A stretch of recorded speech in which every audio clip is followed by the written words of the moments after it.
All right. We are live. Welcome to the Iron Lords podcast and the Lords of Gaming.net, episode number 112. And it's another glorious Sunday. We're back at the round table on the Lord's Day. And today, the realm will rejoice. We got part 2 of the 2019 prediction series, and Sony is next up to bat. I'm extremely proud to have all this PlayStation royalty here at the round table, so we're going to get right into it.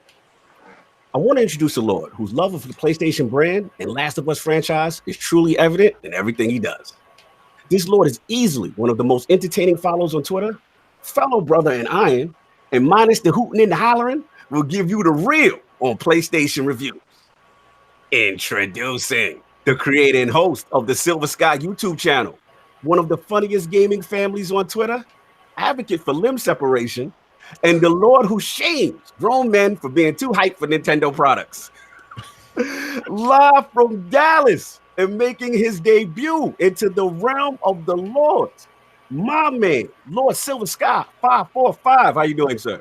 Oh my God, that was amazing! Woo! I love that. That was. I don't even believe in intros. That was dope. I'll just say one thing. In 2019, how are you still repping the Xbox? Oh, he started to slander early. Damn, Silver Sky. Junk. And I would say this, sir. Welcome to the fold. No, man. What's going on, Silver? What you I'm just excited to be here. Got pulled over on the way because I was rushing. Had to go buy the ladies some donuts, and thankfully my complexion allowed me not to get shot. Surviving the keys, getting the donuts, and making it to IOP. That's what's up. Good to have you, brother. Thank you. And of course, we have the Lord with just the mere mention of his name is synonymous with the greatness that is PlayStation. Introducing the host of the JW YouTube channel and the creator of the iconic PlayStation contract. The Lord most responsible for making your favorite YouTuber jump ship, and the Twitter and the king of the Twitter gifs and the memes, if you know what I mean. Live from that shop in the screw, Houston, and making his return into the realm of the Lords, my man, Lord J Dub City, aka Kratos. How you doing, sir? Yo, what's up, everybody? Doing good, man. Can't complain. There's a PlayStation contract. My brother. Hey, BG, don't worry about it. I'm a DM when you one of them contracts. I don't like signing my life away to nothing. What's going on? It's out here moving and grooving, baby. What's going on? Exactly, man. Willing and dealing. Hey, Yoshida told me, man. We got bounties out here on dude. Yeah, all the big ones. But they also told you're a niche. hey, that's the wrong Yoshida. That's the wrong Yoshida. That's the one that's been assimilated already. There's no unified message. There's no unified message there. Your name is so many different things here lately, Kratos. How we know you ain't part of Google's little camp now? Oh man. Hey, you'll never know, sir. Every other day I change my logo. So whoever cutting that check. This is so true. Like when I at him, I'm like, wait a second, is that Kratos? Keep with Kratos Twitter. Yeah, hey, I'm gonna tell you, y'all already know I don't take L's. I will run from an L. So you good luck finding me to hand me that L. No, and I wasn't even handing you out. I was just putting you for the statue for the KOS. And I'm like, because it's like literally every week I go to pull one in. I'm like, this dude changed his logo and his name too, like witness protection. He out here, man. What you been playing, Kratos? What you been going on? Hey, man, I'm wrapping up the Days Gone. That Everybody's Golf VR. I've been on that. Some Dauntless on the PC. World War Z. So I'm back and forth on the Switch and stuff with Mortal Kombat and stuff. So I'm everywhere, man. That's what's up. Good to have you back, brother. Appreciate it. And of course, last but certainly not least, we have a Lord whose clear and concise content style, mixed with raw and uncut honesty, easily make him one of my top 5 dead or alive content creators in the game. Introducing the host of the iconic Weapon Wheel podcast, the Lord of PlayStation difficulty trophies, not playing old games, and still has Last of Us multiplayer as one of the best of the generation. Where's Brooklyn at? And making his return into the realm of the Lords. My man, Lord Broken Games, HDR. How you doing, sir? Yo, what's up, man? Glad to be here. I'm just curious. You said dead or alive. What dead content creators do you know? Like what the Gotta put sauce on it. And what I'm more curious is how did that R in your name come to be? We gotta make it rhyme, baby. Come on. Okay, I was just making sure. I'm like, are there legends around here that are dead content creators? I just wanted to know. Wow. 5 dead or alive. We gotta flip it on that. You know what I'm saying? Yeah, man. Glad to be here. Weapon Wheel Podcast repping. You already know. There we go. Oh, that's what's up, man. And you already know we got the 4 horsemen of gaming, those original lords here at the round table. My co-host with the co-most, my brother from another mother, the difficult game conqueror, and the high of the young wolf. My man, Lord Addict, how you doing, sir? Doing pretty good. Currently sitting in a 30,000 line for Dauntless. I don't know. Like I don't know that this game must be like made out of gold or something for 30,000 people to sit in a line to play it. Oh, you playing the game right now? While we on the podcast? I play a game every week while we're on the podcast. Okay, mute that man. Mute him. Oh, we talking about games. You gonna bash me for playing games? Let's mute him. Let's go. It's always playing games during the podcast. That's what's up. Dauntless. That's all it's good. I've been playing. I was playing Final Fantasy VII, but I haven't been able to play my Switch a whole lot at work here lately. But I'm probably going to jump back onto that because we are coming up on E3, and I'm going to have a lot of time, like on the plane and stuff. It's like a 6-hour flight between here and LA, so you got time. I'll definitely try to finish that. You actually going to E3? Why would you do that? Take one for the team, bro. Every Look at this. Every team needs that guy. Just because Sony's not going, don't every team needs that guy, bro. We understand. Yeah. Well, the whole ILP is going to be out there, so we go. I understand. I understand. Look at BG, because I don't want to go. No one should have to go. Hey, man. Yo, listen. I told everybody in my podcast, I'm like, listen, I'm not going. Anybody want to go? Like, it's 2 free seats. They was like, nah, bro, we good. I'm like, damn, I'm giving out a free ticket to E3. Ain't nobody want to go. Oh, man. BG, why you don't want to go see that Inside Xbox E3 edition? Hey, man. It's 2 hours. Hey, man, I heard they might show out. We don't know. Hey, this time they bringing the red gloves, not the white ones. Bringing them bloody gloves. Them knuckles is bloody, boy. They had to beat people into submission. That's the gloves they used last week to beat Sony out of E3. Oh, man. Shout out to the Mangler Strangler. And of course, we have our most technical gaming lord, the solo game who lives for the single player selfish experience, and also the Sostradamus, Mr. Offline Profile Illuminati and Lord Patreon of the Iron Bank. My man, Lord Sovereign, how you doing, sir? Chilling, man. What's going on? It's crazy this week, man. Yeah, man. Chilling, finally. got to relax a little bit this week, more than usual. Yeah, actually, you could turn the fraud light off, King. I played some games this week. Oh, all right. Oh, there we go. That's what I'm talking Were they about. on the Switch? But it wasn't the 2 games that you're Switch. supposed to be playing. Like the one game you done got me invested in that I have not finished yet because It wasn't that one. It definitely wasn't that. Yes, You know it would be even more epic if you beat that game without King. I would be so upset. I'll be messed. I would be so upset. But he have to probably play with did somebody already. else, though. He probably Because if did. I don't play with King, I have to play with somebody else. Yeah. It's only 2 players.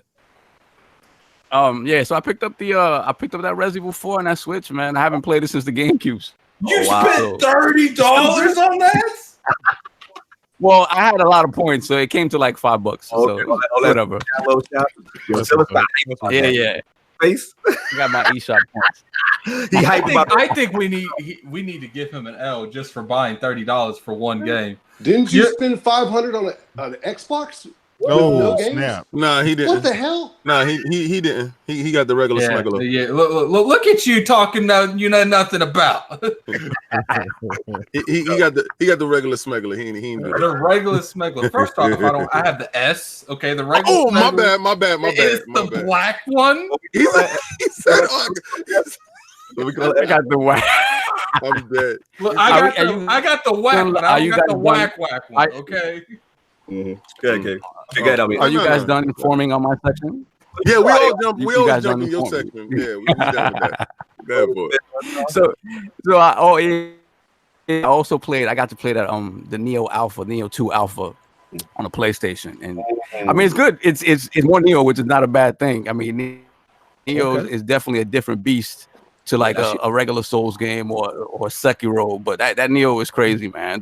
Just the customization options, all the damn weapons, like all the different like the magic and stuff. It's just a different beast than Sekiro or anything else out of From. So I'm excited to see what it is because it seems like it's just more of the same. Now they gave you a character customizer now, which made sense. And since in the first one you really like you're using all kinds of different helmets and armor and stuff like that, so you barely see your character's face anyway. So it had double axes that they added to the game, which is very cool. Beyond that, I mean, like Gerald, like you kind of similar to as far as features. Yeah, it was who? I mean, the King character. Yeah, the first one it was William. Remember, y'all gave me crap because I was like, yeah, the Samurai William. So I mean, I think it's great. I'm not quite sure when the game is launching, but it was a decent chunk of gameplay they gave in the alpha. No doubt. And that was it. That's pretty much what I did. That's what's up. And of course, we have the incredible Hokodis, aka the XS Gamer. Ooh.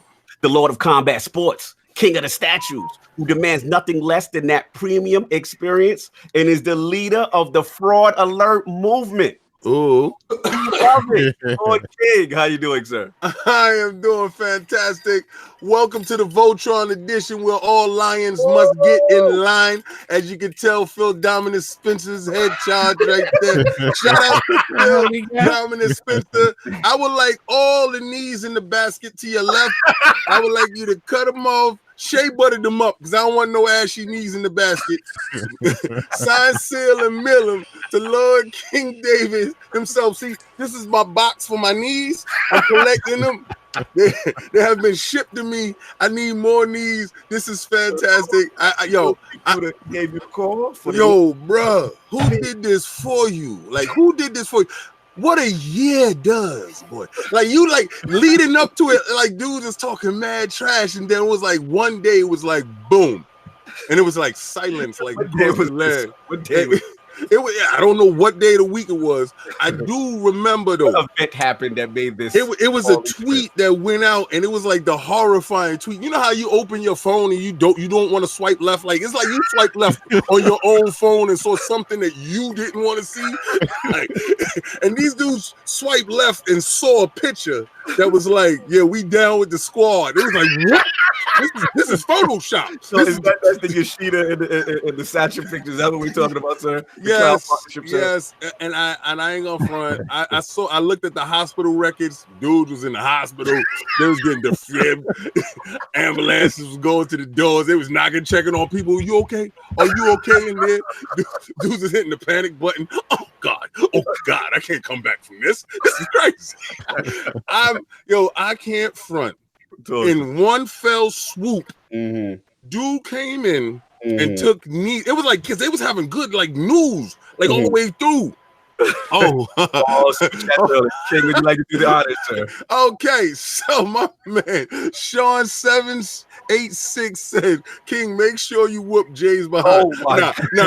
Yo, Sean, J Dub is my brother. Y'all really don't know. We really talk behind the scenes, laughing and stuff. We really laugh at this stuff. So, because we all got the same stuff. Exactly. But I'm not gonna front. It was like because they was having crazy traction, and things was moving forward. But then, boom. Like somebody put a brick in front of the door. You are out of control right now. We gonna get into the specifics. Let's do it, baby. We gonna get into the specifics. Other than that, what you been playing, sir? Oh man, my Destiny 2 crack addiction has started all over again. Back in the ground. I've been playing the Reckoning so hard on level 3 because this is where the bougie comes back in. If you can't get to level 3, I don't want to talk to you. You don't even rock. Yeah, get off my timeline. Stop playing with me. I'm not going back doing level 2s with nobody. I got to do level 3 because I need that gear, and I'm out here chasing the level 3 gear, and it turns the game into something totally different. Again, it's like every other month, these guys is reinventing themselves, and I watched The Last Word. Shout out to Lordy Bontis. Oh yeah, he was getting it in. And I listened to you guys about the Opulence. Yeah, Opulence. Yeah. Oh my God, I'm so excited for that. Like y'all guys broke it down so my silly behind can understand it. And I was like, I understand people is upset with all the nerfs and stuff that's going down. Yeah. Oh man, you got to read that, man. Go ahead, man.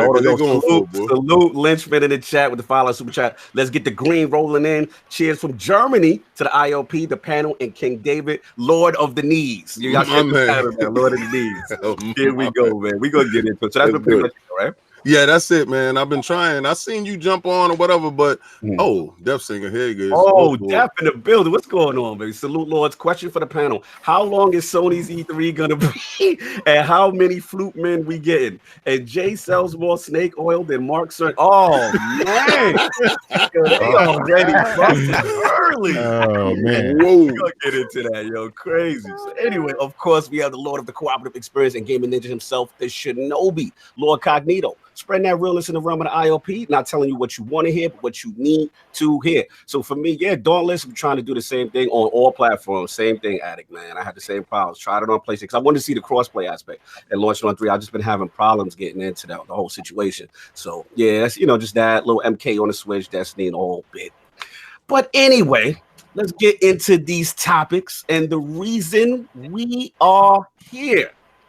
The state of Sony. So we got the prediction series. We want to do a brief recap of 2019.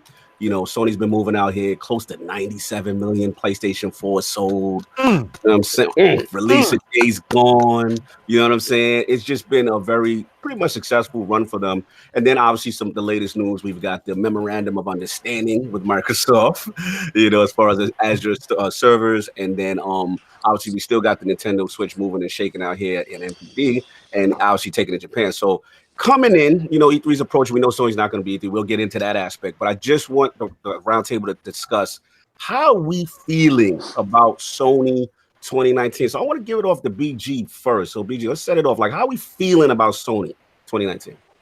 2019, as far as games go, what are they? Okay, his Days Gone. So far, right? That's it, right? There's Dreams is in beta, right? Yeah.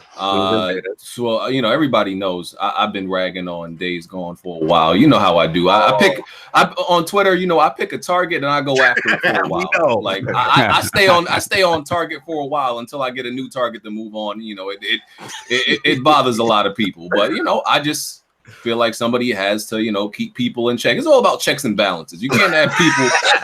You can't have people just out here praising games that don't deserve praise all willy-nilly. So man. So we're not impressed. I saw the review. You gave it like it was pretty solid. I felt your review of Days Gone. I felt like I didn't do a review. I did an impression. Impressions. I'm sorry. Correct. Yeah. So and I'm playing it right now, actually trying to get through it. But listen, everybody's just telling me, "Oh, you got to get here. You got to get here." Why I gotta get so far in the game to like start enjoying it? I'm at least 25 hours in, and to me, it's just very mediocre and pretty. Okay. So the Sony they got him. They got him. He been sniped. They got him. He back. Oh, your shit is not playing. I had to cut his shit off real quick.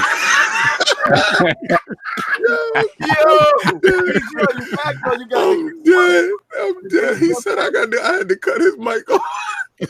He's back out. He's back out. Hopefully we get BG talking back. reckless.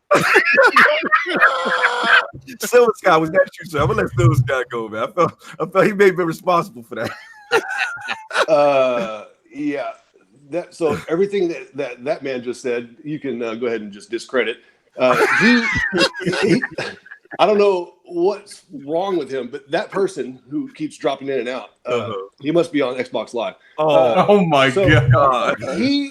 This is coming from a guy who said Tomb Raider is better than The Last of Us. If you don't cut that shit, come on now. Language, Silver Skies. The Lord's Day is I forget. Sunday. The children. Think about the children, Silver Skies. That's true. I apologize. It's all good. BG, are you back, sir? I don't think so. He might be in the bushes still. So we're going to keep it moving until he come back. I had to send my goons after him real quick. Until BG gets back to finish his point. The Sony police is crazy. Lord Kratos, give me your state of Sony. 2019, how we feeling, man? What's going on? Listen, I mean, 2019, you got to realize we had a spectacular year last year, coming off of the Game of the Year. This is all damage control, by the way. Wait. Hey, let me finish. Coming off of the Game of the Year winner in a handful of contenders. Yeah, that's Spider-Man. That Spider-Man was outstanding. Tell him, Kratos, Spider-Man Game of the Year edition. That it is. You gonna come and get that God of War is back in the bushes. But that's Spider-Man. That God of War slander. We ain't gonna have that. You see what it is. Spider-Man color. Stop playing. Listen, I'll take it. All right, then you gonna get it. I can't condone. But you know what? That's even more impressive because think about it. Like I said, Game of the Year winner and contenders. That means you got more than one. So that's a good thing, right? So 2018 was a spectacular year. Followed by this year, they're kind of starting off a little slow. They fold up their tents, Kratos. Oh my God! I just want to be accurate with him. Listen, here's the thing, man. When you stumping somebody's leg, you got to let them breathe every now and then. Yeah. So Sony said, "Look, we killed these boys last so you're year. saying they're intentionally letting intentionally they're gonna slow it down a little bit, take a little breather, give the guys their own E3 and see what they can do, and think about it, man. If you give the competition their own space, right, their own space, their own event, and if they still lose, then you got what you got. Well, the battle's over, Kratos. Oh my God! Here we go. In some Sony didn't even show up to the battle. Kratos. I agree with you. But this here is a games game, right? Games game. This is not at the end of the day, we all know Microsoft can go and buy every company out there and swallow them whole. That was always a what do you call it? PlayStation. Microsoft really wanted to. They'll just cut the check and let that be that. Yeah, we seen it. So you're saying that they're trying to buy the way to the top?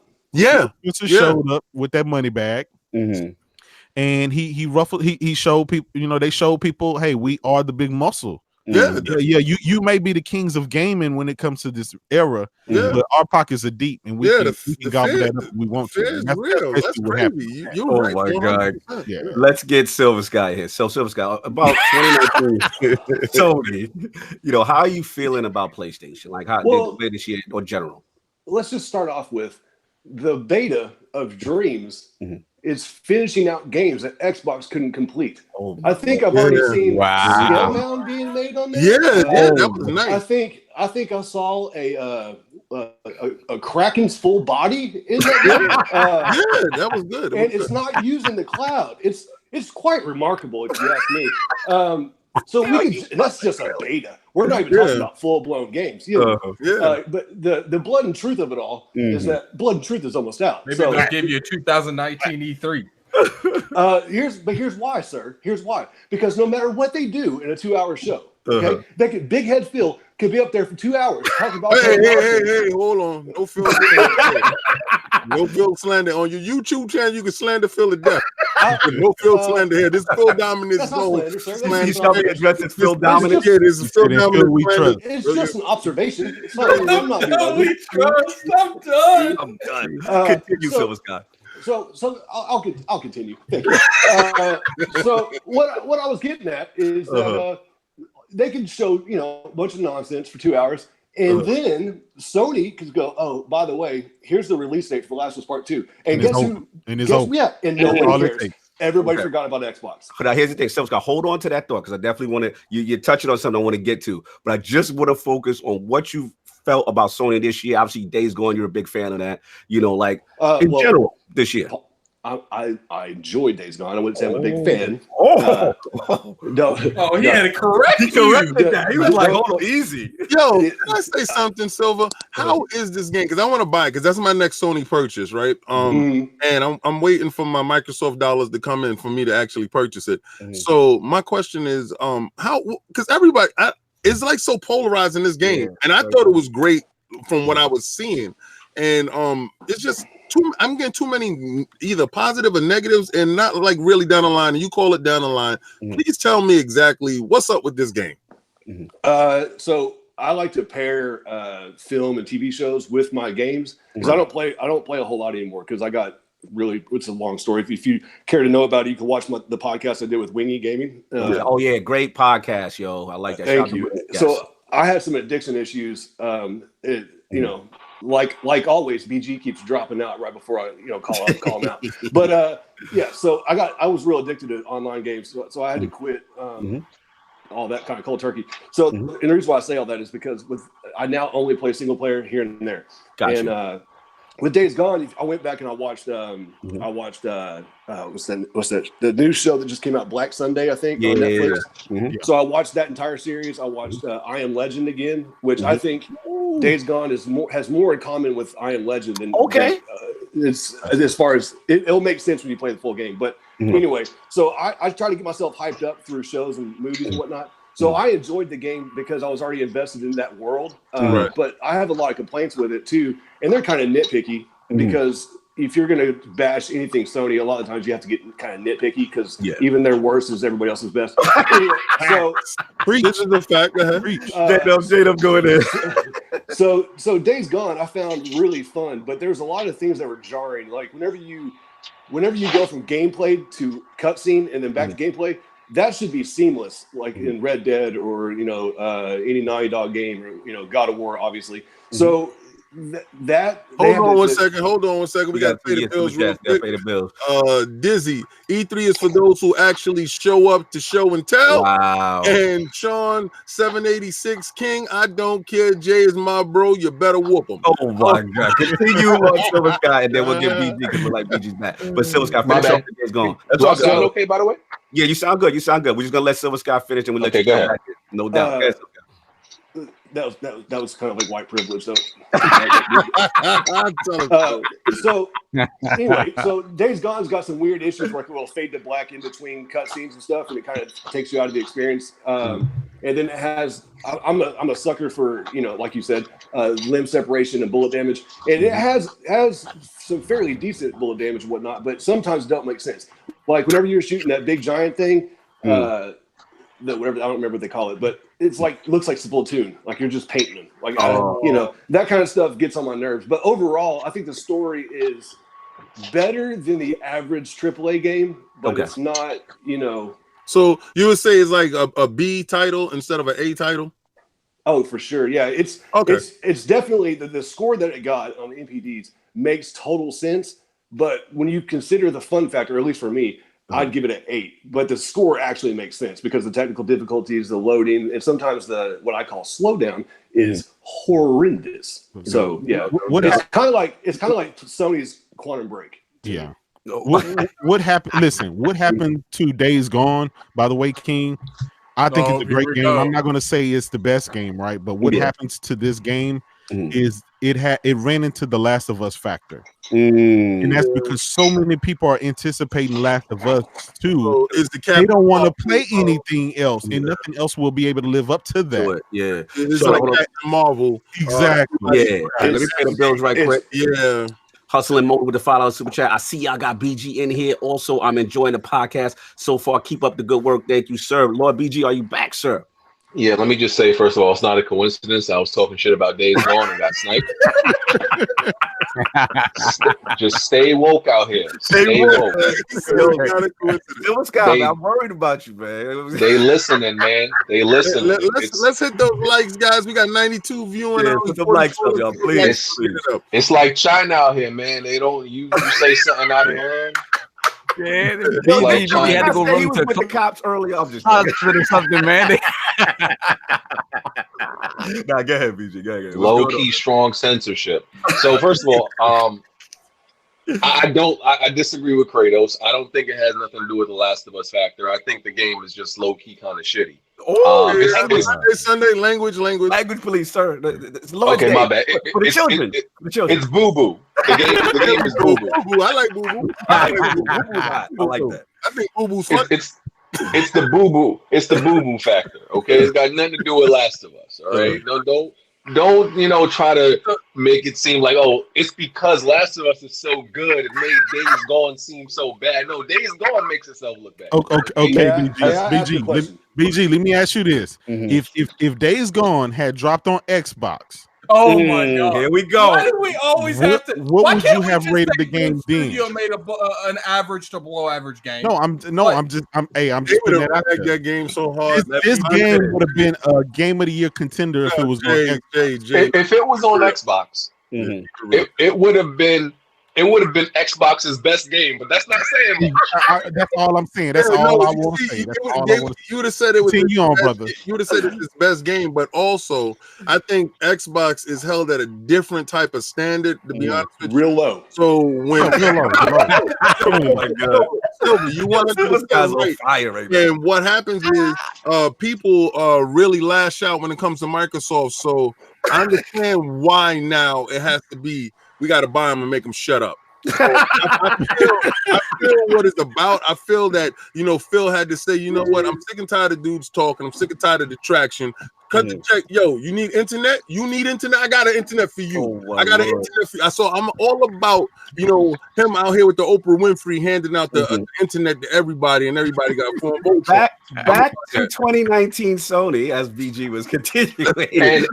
And I actually, I don't like comparing, I don't like the comparison of comparing Days Gone to Quantum Break. Quantum Break is a far better game. That's a far better game. I'm sorry. Quantum Break is a come on, BG. Come on, BG. It's not even close. Hey, it's not even close, dog. Let's go ahead and kick him back off. Let me go ahead and hack this again. You're gonna have to get the goons back. Silver Sky is not about that Quantum Break slander right now. That Quantum Break gameplay was fun. The only thing, the Quantum Break is fun. It has way more fun factor than Days Gone. Okay, this is controversial. I love it. What has a higher Metacritic? Is it Quantum Break or Days Gone? Probably Quantum Break. I don't know. No. Attic, look it up for me. It's 72. So something like that. Quantum Break. Reload. Hey, I will tell you this, right? Where Quantum Break did not get a sequel, we know without a doubt Days Gone will be getting a sequel. Most likely. Unfortunately. And that goes back to the structure of when you try something, right? If it doesn't, the first one doesn't knock it out the park, you got something to work with, right? So we know that Quantum Break got a 77. Okay, what did but it was on Xbox, so that was oh my God. That was an elite game. I have spoken lighting scare. And I don't like Days Gone. Days Gone got me out here sounding like a hypocrite because when it comes to any original game, any original IP, I'm like every original IP deserves a sequel to make it better. Days Gone is the first game I'm like, I don't want another one. I don't want another one. I gotta ask you, what is it about? Is that bad? What is it about Days Gone that you don't see the foundation there for a future sequel? I'm curious. What is it about the gameplay mechanic? I just think that they can find. Okay, one part of it is it is to what like Kratos said. It's not necessarily because of The Last of Us. I think they need to find their own lane. When the whole zombie and you can name them freakers, geekers, reekers, whatever you want to call them, they're zombies. Okay, the zombie game has been mastered by others. There's nothing original, and originality is a little bit overrated. Right. I will say that, but they're literally the only redeeming factor. In this game is the hordes. It's the what was the movie 10 weeks later or whatever. That was my joint. 28 days later. 28 days. I don't know where I got 10 weeks from. Whatever. But that's the only movie. That was the second movie. Okay, that's the only redeeming factor is the hordes, and I just don't feel like this is the game that Sony Ben should have landed on when they were trying to find their masterpiece. You know, Guerrilla, they found Horizon. You know, of course, Naughty Dog is on The Last of Us, and you know, all these other studios found their thing to work on, and it was beautifully theirs. Right. This just seems like any studio could have made this. Literally any studio. It could have came from. I'll agree with that. Listen, I'll agree with that. This was a game that think about it. It was running on Unreal Engine. Right. You know, anybody could have made this game. I'll give them that. Again, I'm not going to say that this game is anywhere near any of the other top tier games, and that's why I think it was kind of thrashed a lot. Was because of that. And then keep in mind, the game was buggy as hell. It really was. They should have delayed the game. Didn't they give a patch for that though? Listen, they've been patching the game every day since. Then you got to give them respect off of that, because by the time I get the game, I'm gonna get a good game when it's already patched up. Okay, hold on. So I've been playing the game weeks in between, right? Because I've been busy. So it's like every week or two they release almost like a major patch, right? And I beat games before I really get to a major patch. This one I've been able to see the progress of patches, and it's really no different. You still run into bugs after every patch. Right. The AI is still trash, and I'm very forgiving when it comes to bugs. I expect bugs in open world games. I'm not the guy you see one. Like, oh my God, look at this. I'm not that guy. Right. I'm not that guy. But when it's just commonplace, I'm like, okay, you seeing this every 5 miles. That it needed more time to cook at that point. Yeah. I think the game was rushed, to be honest with you. Let me get some quality control was not. Yeah, the quality control was not there for this game, which has been something that Sony kind of prided themselves on with that, with a lot of their games. Look at Horizon Zero Dawn, God of War, Spider-Man and stuff. They were not broken games, and I have ran into issues with Days Gone where I didn't play the game for a whole week because there was a bug in it that kept me from aggressive. I saw some weird glitch that he was trying to climb between a light post and a car, and it threw way up in the air like he's playing battle royale games. Oh my God! Yo, so Scott, let's finish off the Days Gone thing, and then we got to get the Lords as far as Sony, because I see him chime in on. I'm just curious to these other fraudulent PlayStation gamers. Does it matter to you if the developer has got a small team? Because like Remedy, they are extremely small in comparison to other developers. So, in my opinion, well, for me anyway, I give a lot of pass. When it comes to the Order, for instance, I don't know if people know. But no one gave that same criticism to State of Decay. Oh, I did. I gave him a huge pass. No one said it's a small team. We got to give him a break. No one said that. Nobody did. It's buggy. I don't have a list. I never saw one comment say that. Nobody cared. Let's be real. Nobody cared. Look here. I don't have a list, so I don't talk like that. I'm from the dirty South. So the other thing I was going to say, State of Decay or whatever, that game, it's made by a small group of people, just like The Order. The Order was majority made by 22 people until Santa Monica came in and then handed them I think it was 88 total developers. So, the Order, as good as that game looks, still holds up. It was made by 20 people. So to me, when going into a review, I kind of keep that stuff in the back of my mind because, to me, that kind of stuff matters. And what they did with Days Gone, an open world game with 100 people, that's quite remarkable.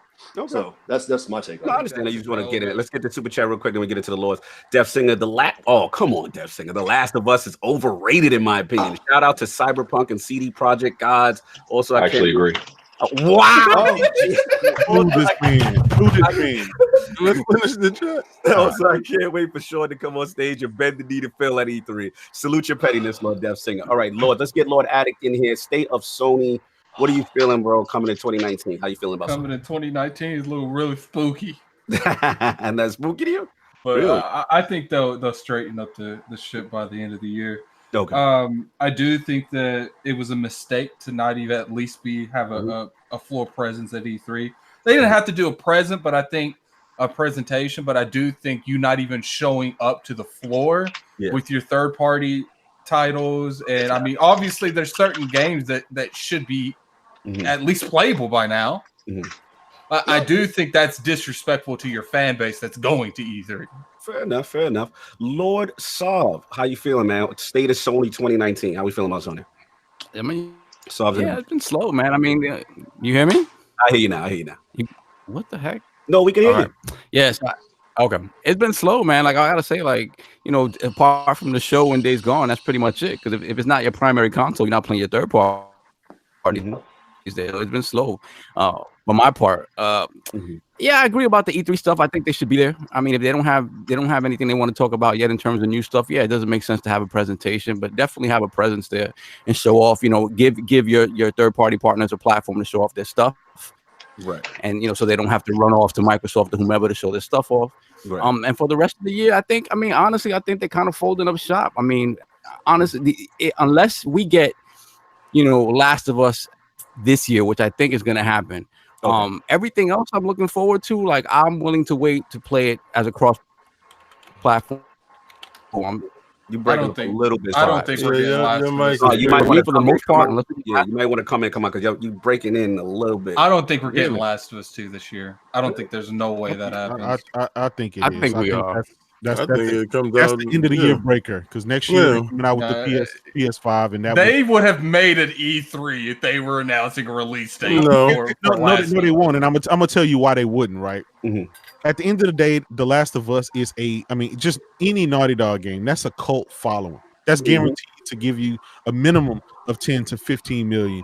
They don't have to have billboards and stuff all over the world like they had to do other games. Right. And that's just what it is. They can listen.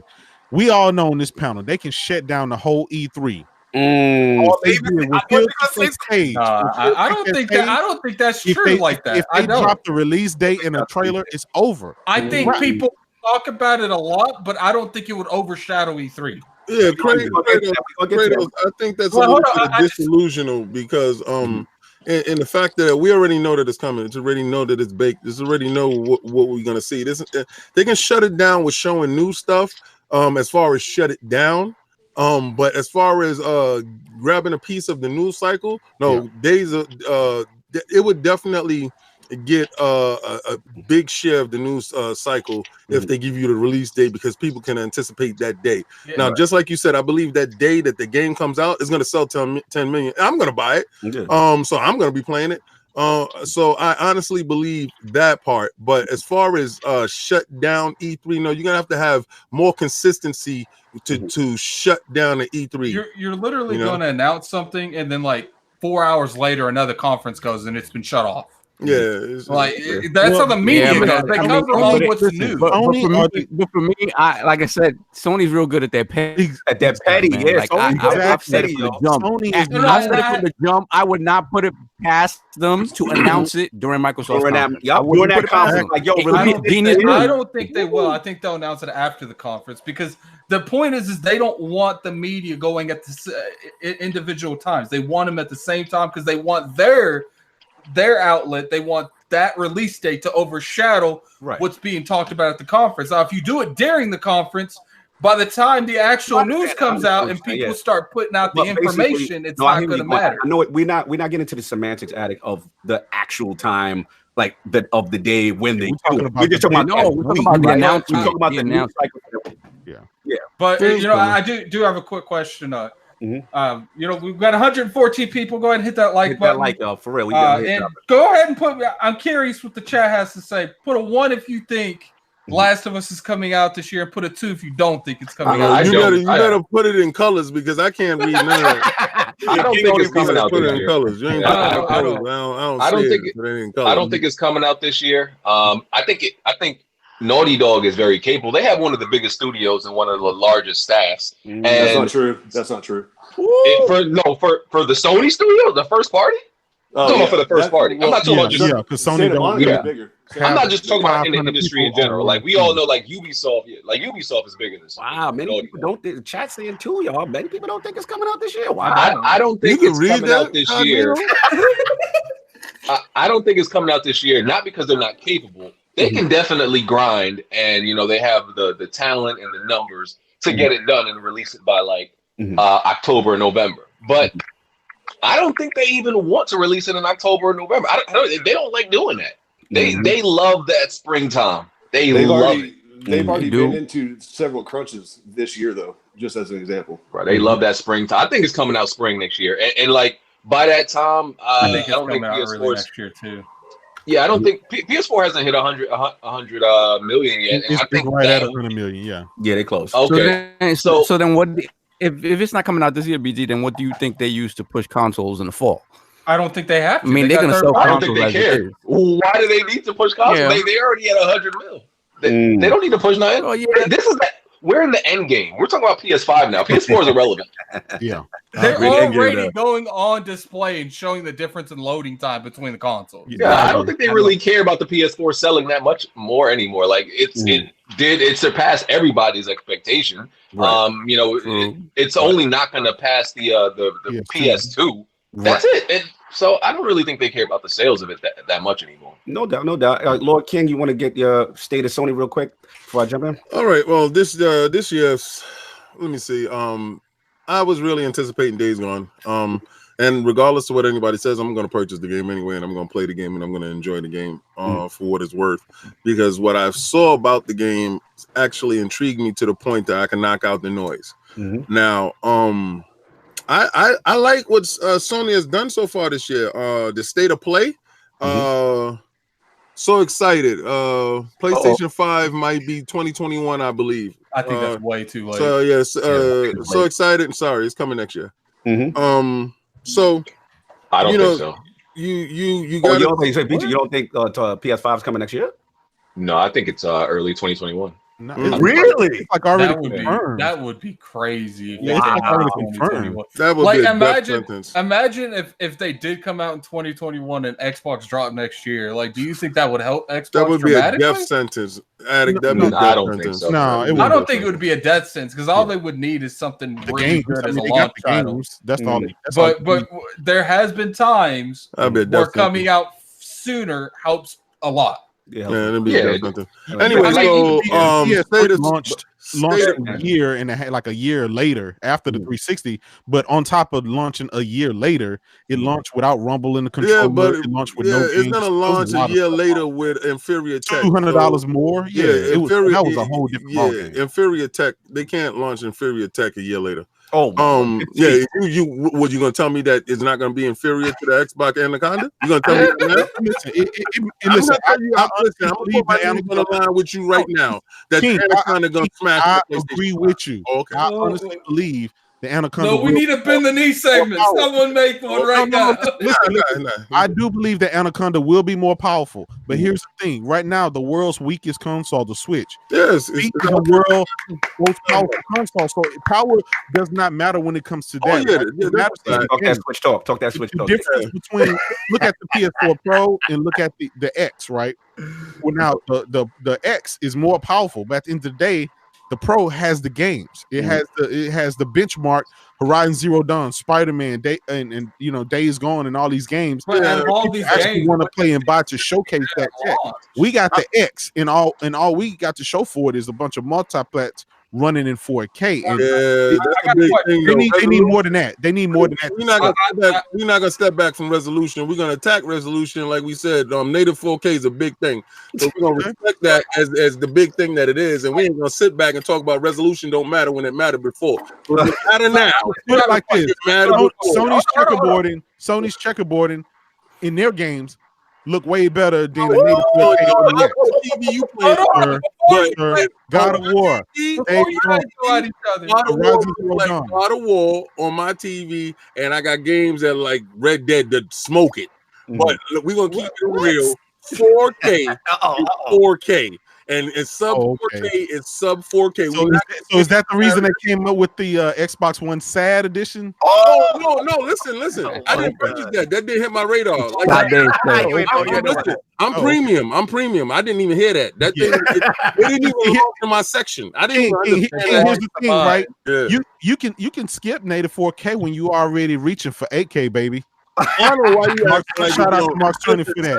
8K, baby, all day. 8K all day. Any day, all day. Hey, by the way, shout out to Sony. You know that. I got my Z9 G and going to be unboxed. Oh, you doing your 8K Z9? Let's go. On my new channel. So look out for that 8K all day, baby. Yeah, yo, Kratos, I'm not on front. If you brought it for that PlayStation, you might as well take it back to the store right now. But that Anaconda will work it out for you, baby. Anyway, like I was saying with this Sony, state of decay, thieves, baby. State of Sony right now this year.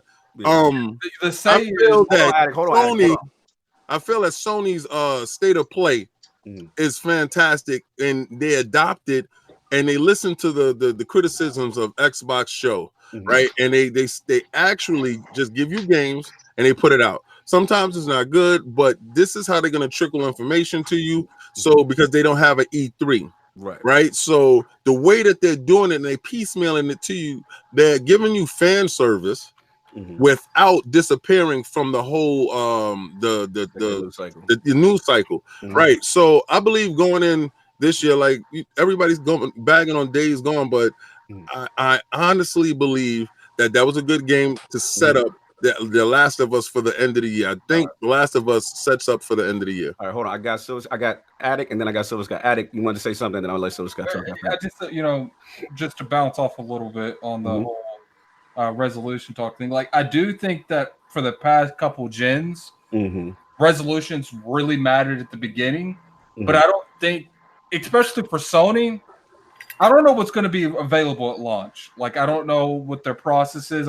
Maybe we'll get a Horizon Zero Dawn sequel. Gran Turismo 7. Yeah, shut up. I don't for particularly Sony, I don't think power is going to be as big as a play as it has been in the past couple gens, because they've never had this kind of a stack when it comes to games going into a generation up until now. Okay, fair enough. So, Scott, you up, and then I want to finish this point on state of Sony. So you want yes, sir. So, addicted to L's. I don't know what that guy's ever talking about. He just spreads misinformation. But Lord of the Statues. So, I have a question. I sense a lot of green coming from you. Yet, I don't understand how we're supposed to take you seriously when you're still playing Destiny. Oh God! You shouldn't have said that. Okay, talk about it. Look, you don't have to deal with it. You got to deal with all of us. Yeah. Hey, listen. Hey, man, I'm with you. Anytime somebody still tell me they playing Destiny. Hey, man. BG and Silver Scott linked up on that one. Hey, man, I'm just saying, bro. You know, a lot of times people can't understand a real good quality game if it's sitting right in front of their faces. They're playing Days Gone. Let me explain. Let me give you my defense of Destiny. Good. All right, because it's sold more than any game that you're gonna put up. So whatever game that was your game of the year last year, my game is still being played.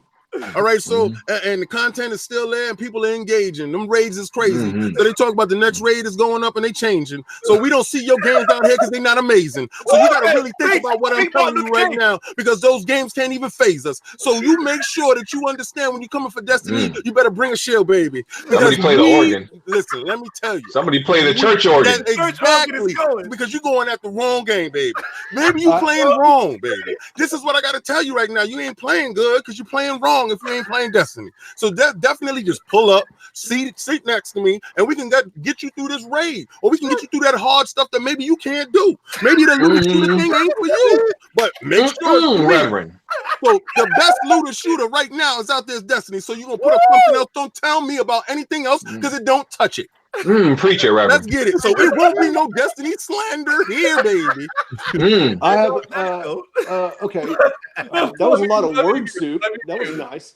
I was some people can't play. Some people's stomach get a little bit nauseous when they playing first person shooters. I understand.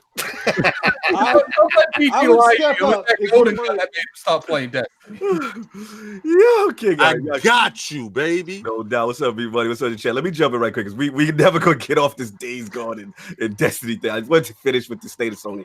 Look, man, at the end of the day, look, they still the de facto force of the gen. You still had the hardware sales. You know what I'm saying? Software sales is doing their thing. You know what I mean? To me, they own cruise control, right? You already know last year, like Kratos said, they had the God of War, they had the Spidey. You know what I'm saying? Days Gone is solid, but not for everybody. But I mean, the thing to me though, the elephant in the room, and I don't think a lot of people want to give it credit, and Solve will agree, is, the Switch, we're not really talking about their threat. I know we keep making this an Xbox thing, but they've kind of taken over in Japan, man, their home country. You know what I'm saying? Like where they started at. I mean, then the last 5 NPDs, Nintendo Switch has one. You know what I'm saying? Now, the argument can be made that, yes, Sony's at the end of the life cycle. I get that part, but I don't want them to underestimate coming into the next gen, Nintendo as a competitor. You know what I mean? So that's all pretty much I got to say. At the end of the day, I want them to kind of finish strong. We'll see what happens. But we're going to move on to the next place. We got a lot of we got a super chat. We got a super chat real quick. Smitty Smuff. Can I get an amen? I'm still playing Destiny 2 also. That's what I'm talking about. That's right. The church is in session, even though BG and Silver Sky don't like it. Moving on. All right. So we're going to get into some partnership talk and aftermath. And some news dropped. Obviously, we know about the cloud division talk, the agreement with Sony's AI and Microsoft Cloud Azure servers. And we saw Yoshida, we saw Satya up on stage bringing things together. Community was in a bit of a tizzy with that. And then obviously we heard the aftermath of that, which is some people in Sony management, they felt blindsided. They didn't see this coming, and stuff like that. And then the third part of this whole thing was obviously the recent statements by Yoshida and him saying that the console generation, with consoles in general being niche, and that kind of set things up. I want to start this off with Kratos. You know what I mean? Right. We never got a chance to talk about the partnership, so we want to talk about the partnership. Okay. Talk about Sony's reaction internal, and then the whole niche thing. So give it up, Kratos. Let's see what you got. Well, I'll tell you what, this was something that nobody can say that, my insider source told me this was going to happen. This happened at, the wee hours of the morning. And it was shocking because Kratos, time out. Kratos. I don't mean to interrupt you during your talk. Yeah, but I told you that y'all was gonna bend the knee and you laughed at me. I want you to go back to the last time you was here, and I told you y'all will all form Voltron. That's why the Lions is here right now. And I told y'all that y'all will be assimilated, and you told me when pigs fly. So I want to know right now. Look out your window. Is that bacon slinging out there in the sky? Because that bacon is slinging out there in the sky. And I told you. I'm trying to understand what happened though. The man said a sentence. Has anything changed? I'm trying to figure out what happened. He said a word and nothing happened though. Like what change happened? I'm gonna go ahead. Let me stop sugarcoating this. This is how the Xbox community see what happened, right? You've all think about it. For the last 6 years, you have been in despair. And you've lost, right? You've been getting mollywopped for 6 years. So in the console game, in the console space, when it comes to gaming, that's a wrap. It's over. Xbox was already done for this generation. People had already moved on to next generation. But what happened after last second, Microsoft dropped the money bag, and now the guys are trying to make it seem like the last 6 years of losing every single NPD has been magically erased. Now, here's the thing about it, right? When you got money, PlayStation hasn't won in 6-7 months. No, it's been like 5 months. You got the stats on deck, yo. Yeah. Because here's the thing, right? When after winning like 30 in a row. Yeah, when you've been winning like 50, 60 of them in a row, like NPDs is nothing anymore, right?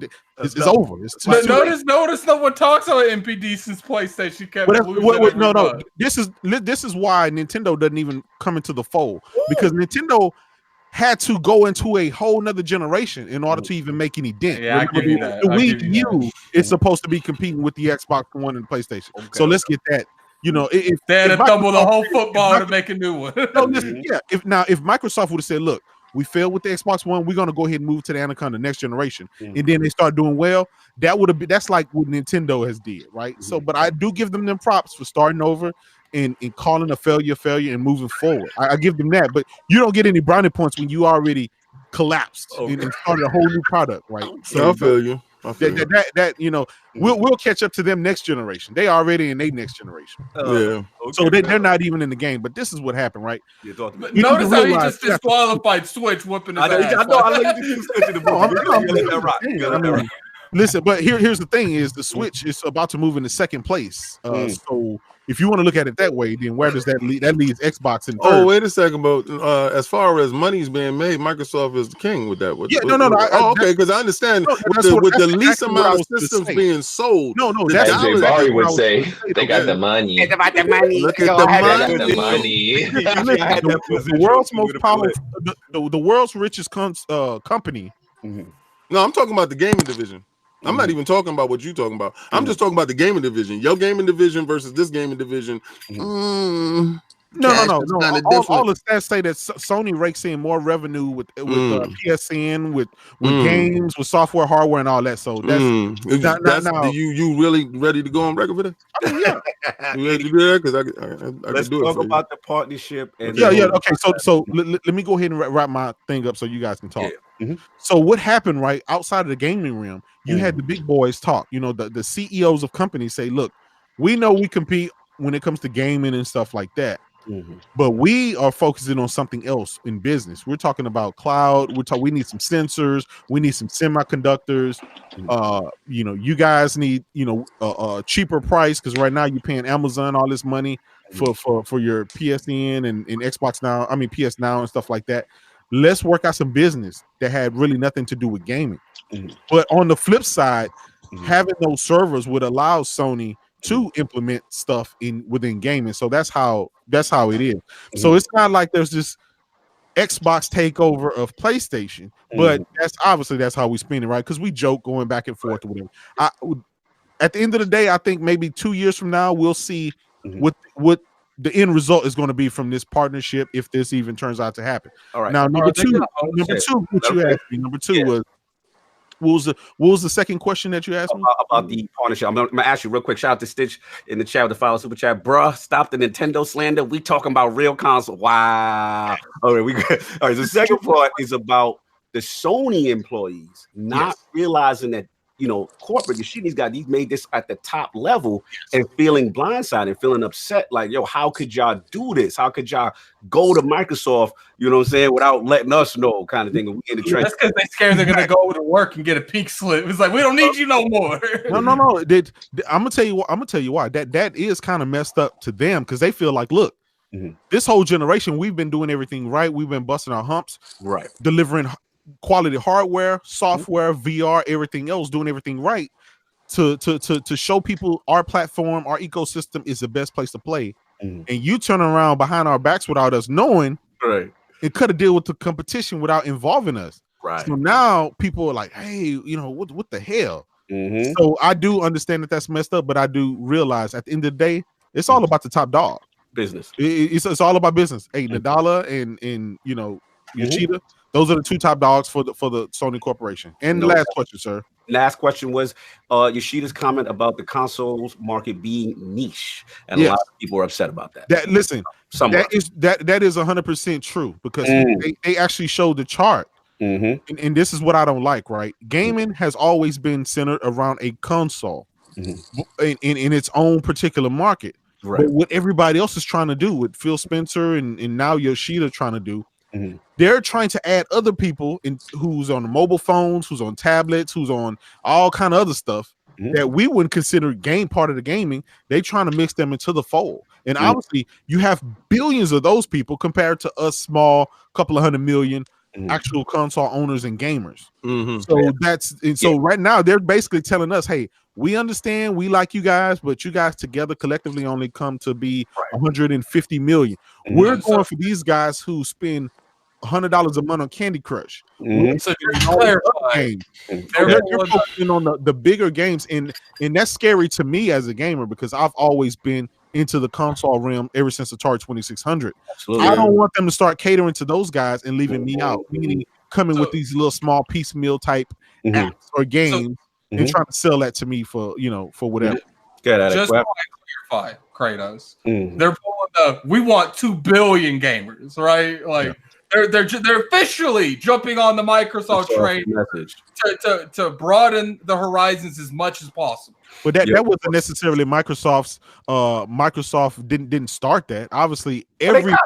You got 7 billion people in the world. If Microsoft couldn't get 50 million people to buy their console, and then they're going to have a bigger scope for two billion. Hold on, Cradle. They kind of did, because when Phil came on, three ago, and he said, Xbox on every device. Yes. And that was a talking point. A lot of the internet was like, see, you guys are going to get games over here and that kind of thing. So we kind of got to admit that they are mimicking. That is true. They are. Listen, I'll give that up every day of the week.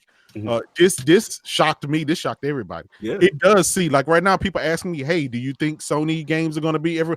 I can't even tell you. If you asked me 2 weeks ago, I would have told you no. Facts. Now, I'm willing to say probably because if that's the way it's going, at the end of the day, hey Kratos, let me ask you a question. It seems like they don't care about us anymore. He can't wait to play Days Gone. Kratos, let me ask you a question. Being that we know Game Pass is a foregone conclusion on that Switch, do you think that Sony would definitely fully just chop off both leaves and arms and put Game Pass on the PlayStation? Hey, that's the thing about it. I honestly cannot say what Sony would or wouldn't do at this point. Right. Let's get. I'm sorry. Okay, cool. Good, Jay. All right, let's get BG. Then we get Silver Skies. BG, what are you thinking, man? All right, about the partnership. The some employees, Sony employees, feeling slandered, and then the whole niche thing. I mean, when it comes to a lot of these, statements and deals, because I read something that the partnership was just like them talking. They didn't actually sign any documents or anything. No paperwork was done. An agreement of understanding. Yeah. Yeah, like so. Honestly, it means nothing to me until like there's some paperwork. And I only said it because there's always talk of like things like this happening. To me, this stuff is like it's like trademarks. You know how we always get rumors of a trademark and like 50% of the trademarks and nothing ever happens. Right. That's how I look at this type of stuff. Even if something does happen, though, BJ, I just want to cut you once. The only difference I see, I feel what you're saying, because you are right. Technically, right, it is not signed. No one's put anything to paper in an official sense. But too forward facing with this stuff, right? The only thing I think is different is when you make an impression, a visual statement of the head of Sony and the head of Microsoft now making a picture in a press release. It does feel a little different, though. That's what I was going to say, but continue. Yeah, I still feel like, okay, and when something does come out of this, like something does come to fruition, it's still going to be many years away. Like as far as like cloud, I still, I still believe that cloud, it being something that we would use well over physical media is very far away. Gotcha. Physical media, actual physical console will always be the preferred method. Like as far as I can see, I still think in the next 10 years. I feel like I'm not saying it won't get better, right? But I don't think it'll trump having like a playing something natively. Right. Yeah, I don't think it's ever like 5 to 10 years out. Like this is a future proofing move as a it's investing into it for the future. It's like how they, did it's research and development, but it's not something for the right now. So I don't really care about it. The PlayStation, the next PlayStation and Xbox is going to be, it's still going to be from a physical, box, and it's honestly, going to stay that way for the next generation. So I don't really care about the cloud right now, and I think the Stadia is going to be irrelevant. So. That tells you how much I feel about the cloud. I think that joint is going to be irrelevant. Nobody's. It's hype. It's a pipe dream. Fair enough. Part 2 of the question: Sony's employees feeling blindsided by the move on the higher up level. Hey man, when you ain't at the top, shit happens, bro. Shit happens, bro. You not at the top, bro. Hey man, maybe you didn't have that type of clearance, bro. Maybe I was above your pay grade. I don't know what to tell you. What about their employment, BG? What about over their shoulder, man? Hey man, y'all make these games. There was nothing in this paperwork that said we would tell y'all everything. Hey, this is the set man that didn't care about the crunching on price. Yeah, I'm gonna be right. Like, listen, everybody knows I'm not the most heartfelt person when it comes to developers. I'm gonna be, listen. Oh, boo hoo! I make 100,000 a year, and Sony didn't tell me him something. about it. I'm about to go home to my nice house with a chimney and a jacuzzi. Sony didn't tell me something. I'm like, okay, oh, boo hoo! Go cry on top of your money pool. Part 3, Yoshida's comment about the console market being niche. Yeah, I mean, yeah, it is when you look at it from like 100 million isn't a lot when we think about what could be. Of all the people in the world that could be playing on a console, could be playing video games. Yeah, that is niche. It's from the perspective of what consoles have done in the past. 100 million is good. That's based on the comparison. Right. But yeah, I don't got a problem with what he said, and I don't think it's a big deal. I don't think it makes any difference either way. I'm like, why is this even like so people in their feelings? Yeah, I don't know why it was such a big topic. He said it was niche. I'm like, okay, what does that change? What does that mean for gaming? Fair enough. Lord Silver, need your feeling on. Here we go. We were feeling on this whole memorandum of understanding between Microsoft and Sony, and then Sony employees feeling blindsided by this move of them trying to link with the cloud Azure servers. Let me start off by saying, hold on, my wife is holding up notes. Go away, woman. Damn. Regulate your household, Lord Silver. So I, unlike everybody else on this panel, called this in 2014 in a video called Writing on the Wall. And I spelled it out with pie charts and graphs and what have you. So it was very detailed on why Microsoft is going to do what they're doing now. And I'd also like to say the whole Play Anywhere thing was not stolen by Sony. It was the other way around because PlayStation Now was already in full operation before Xbox even announced that. So Facts. Yeah, there's that. Okay, and the way I view it is that it's. Let me see. I think that they started the dialogue. Why are you still holding up notes, woman?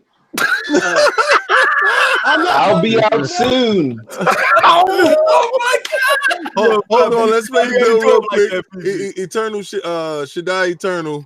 With all the game streaming, does this mean that Xbox Play Anywhere becomes obsolete? Microsoft is trying to be on all devices. No, Eternal, it will not become obsolete. Actually, it makes it more relevant in this day and age. Hold on, Silver Sky, we got to he's controlling his situation. Let him rock. There we go. Get it. I'm good. I can't believe he said that. I'll be out soon. You about to hit her with that. BG, stop it. Continue, Silver Sky. What did he say? What did you say? He said, did you go say you'll be out soon? He said you confident plea. Like you confident plea. Mr. Duck has got some jokes. Stay in your lane, BG. You've been dodging me in Uncharted 4 and Last of Us for years. Stop it. Stay in your lane. I'm a busy man. No, I think the reason why they actually got together and started a dialogue was because they are trying to combat the actual 800-pound gorilla, which is Amazon. Yeah. They're playing the long game and they're getting smart.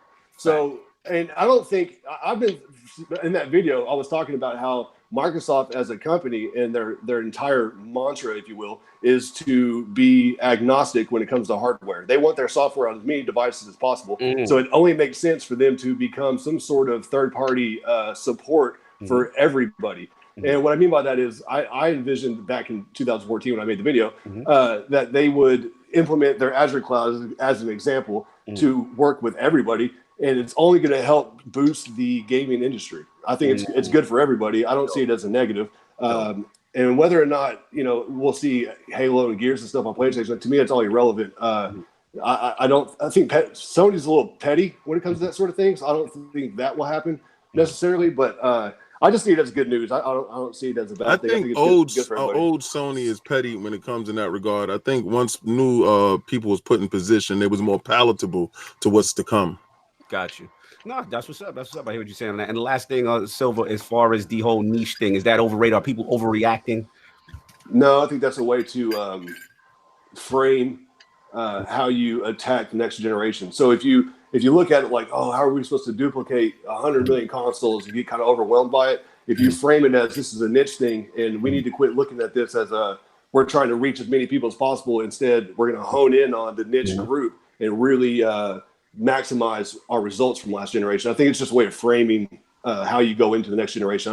I wouldn't read too much into it. It's more of like just get people talking like we are right now. No doubt, no doubt. Big talk, corporate street. Lord Addict, are you there, sir? See your mic muted. I don't know if he's back. We may have stepped away for a second. Let's get Lord Saw. No, I'm here. I'm here. Oh, okay, Addict, what's up, man? So, what you feeling about the partnership and stuff like that, and then the whole niche thing? I just think it's a classic example of Sony doesn't. I think Sony's like half foot out. They see the trend. They think it can go that way. But at the same time, they're like, we don't want to invest in case it doesn't go that way. So they're like, so what's the best case scenario? Most people, they hire people to do stuff like that. So they don't have to, back when VR was going to go on Xbox, people were, giving Microsoft a lot of credit. It was like, okay, use Vibe so you don't have to make your own. Right. You don't have to invest millions Wait, upon millions. VR is on Xbox? No, back when it was. Here we go. Okay. No, they got that thing called HoloLens. Here we go. But I think that's what this is a case of. I think that they do think it's going to go that way, but they don't want to invest their own money into that kind of service because in case it doesn't, and to be fair, maybe they don't really have the capital to invest in just something like that because it costs a lot of money to make that. It's like $1 billion every station that does cloud computing for Microsoft. Like it's not cheap. They did have more options. I'm kind of curious why they went with Microsoft. Maybe they gave them a better deal. Nah, that's what I'm gonna get into that when I talk too. That's an interesting point. All right. So, and what about the niche thing? People overreacting when you should have said that. I personally think people overreacted, but at the same time, this is the internet. Sony should have realized something like that would have annoyed a couple people. No doubt, no doubt. I'll be right back. All right, no doubt. Actually, real quick too. I'm actually giving this to Alvin King, but I wanted to ask y'all. I forgot to ask y'all this, and just go to BG and J Dub. What do you think if Phil Spencer would have said consoles were niche? Oh, people would have made a big deal out of it too. I think it would have been. But people would have been like, "Oh, he doesn't know what he's talking about." I think we would have had people like Kratos exactly putting on Twitter. It's like your old man's don't believe in your brand now. Back, come on. Is he back? I think I'm here. I said, if Phil would have said niche though, would have been that would have been a name change. You know that would have been a name change for Kratos. You know how that goes. He would have been Kratos. Niche Kratos. Yeah. Niche box and all that. Because remember, like when what was it? People always attach to these certain words that these execs use in their statements. Remember, what was it? Scarce when he said the PS4 sparse. sparse. Oh, sparse station. I'm like, they always love as an exec, you just got to be careful. I don't think there's nothing wrong with the word he used. Just know whatever word you use, people are always gonna make it negative and like highlight the word and make it into this big thing. Well, and this is why, for example, like you got Phil, Aaron Greenberg, Mikey Barra. Those guys are always on Twitter, right? You never really see Sean Layden or Yoshida or nobody from Sony camp in the know on Twitter about, you know what I'm saying, about stuff. So So Sony probably they don't know what's going on in Twitter streets and in this whole console war thing, man. So they you trying to say that Sony is not internet savvy? That will explain a lot of things. I mean, it would explain a lot of things. Bending the knee to people that understand a little bit more about how the internet works. I gotta pay the bills real quick.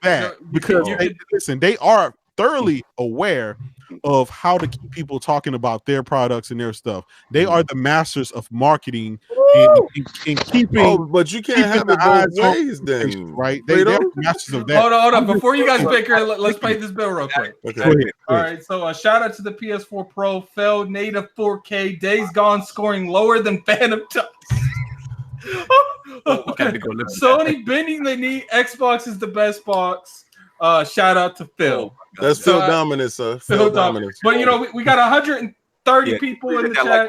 Definitely hit that like button. Come on, y'all. Stop being lazy. Just hit the button. Come on. Entertaining, having a good time. Hit that button and Kratos will become Xbox Kratos. There you go.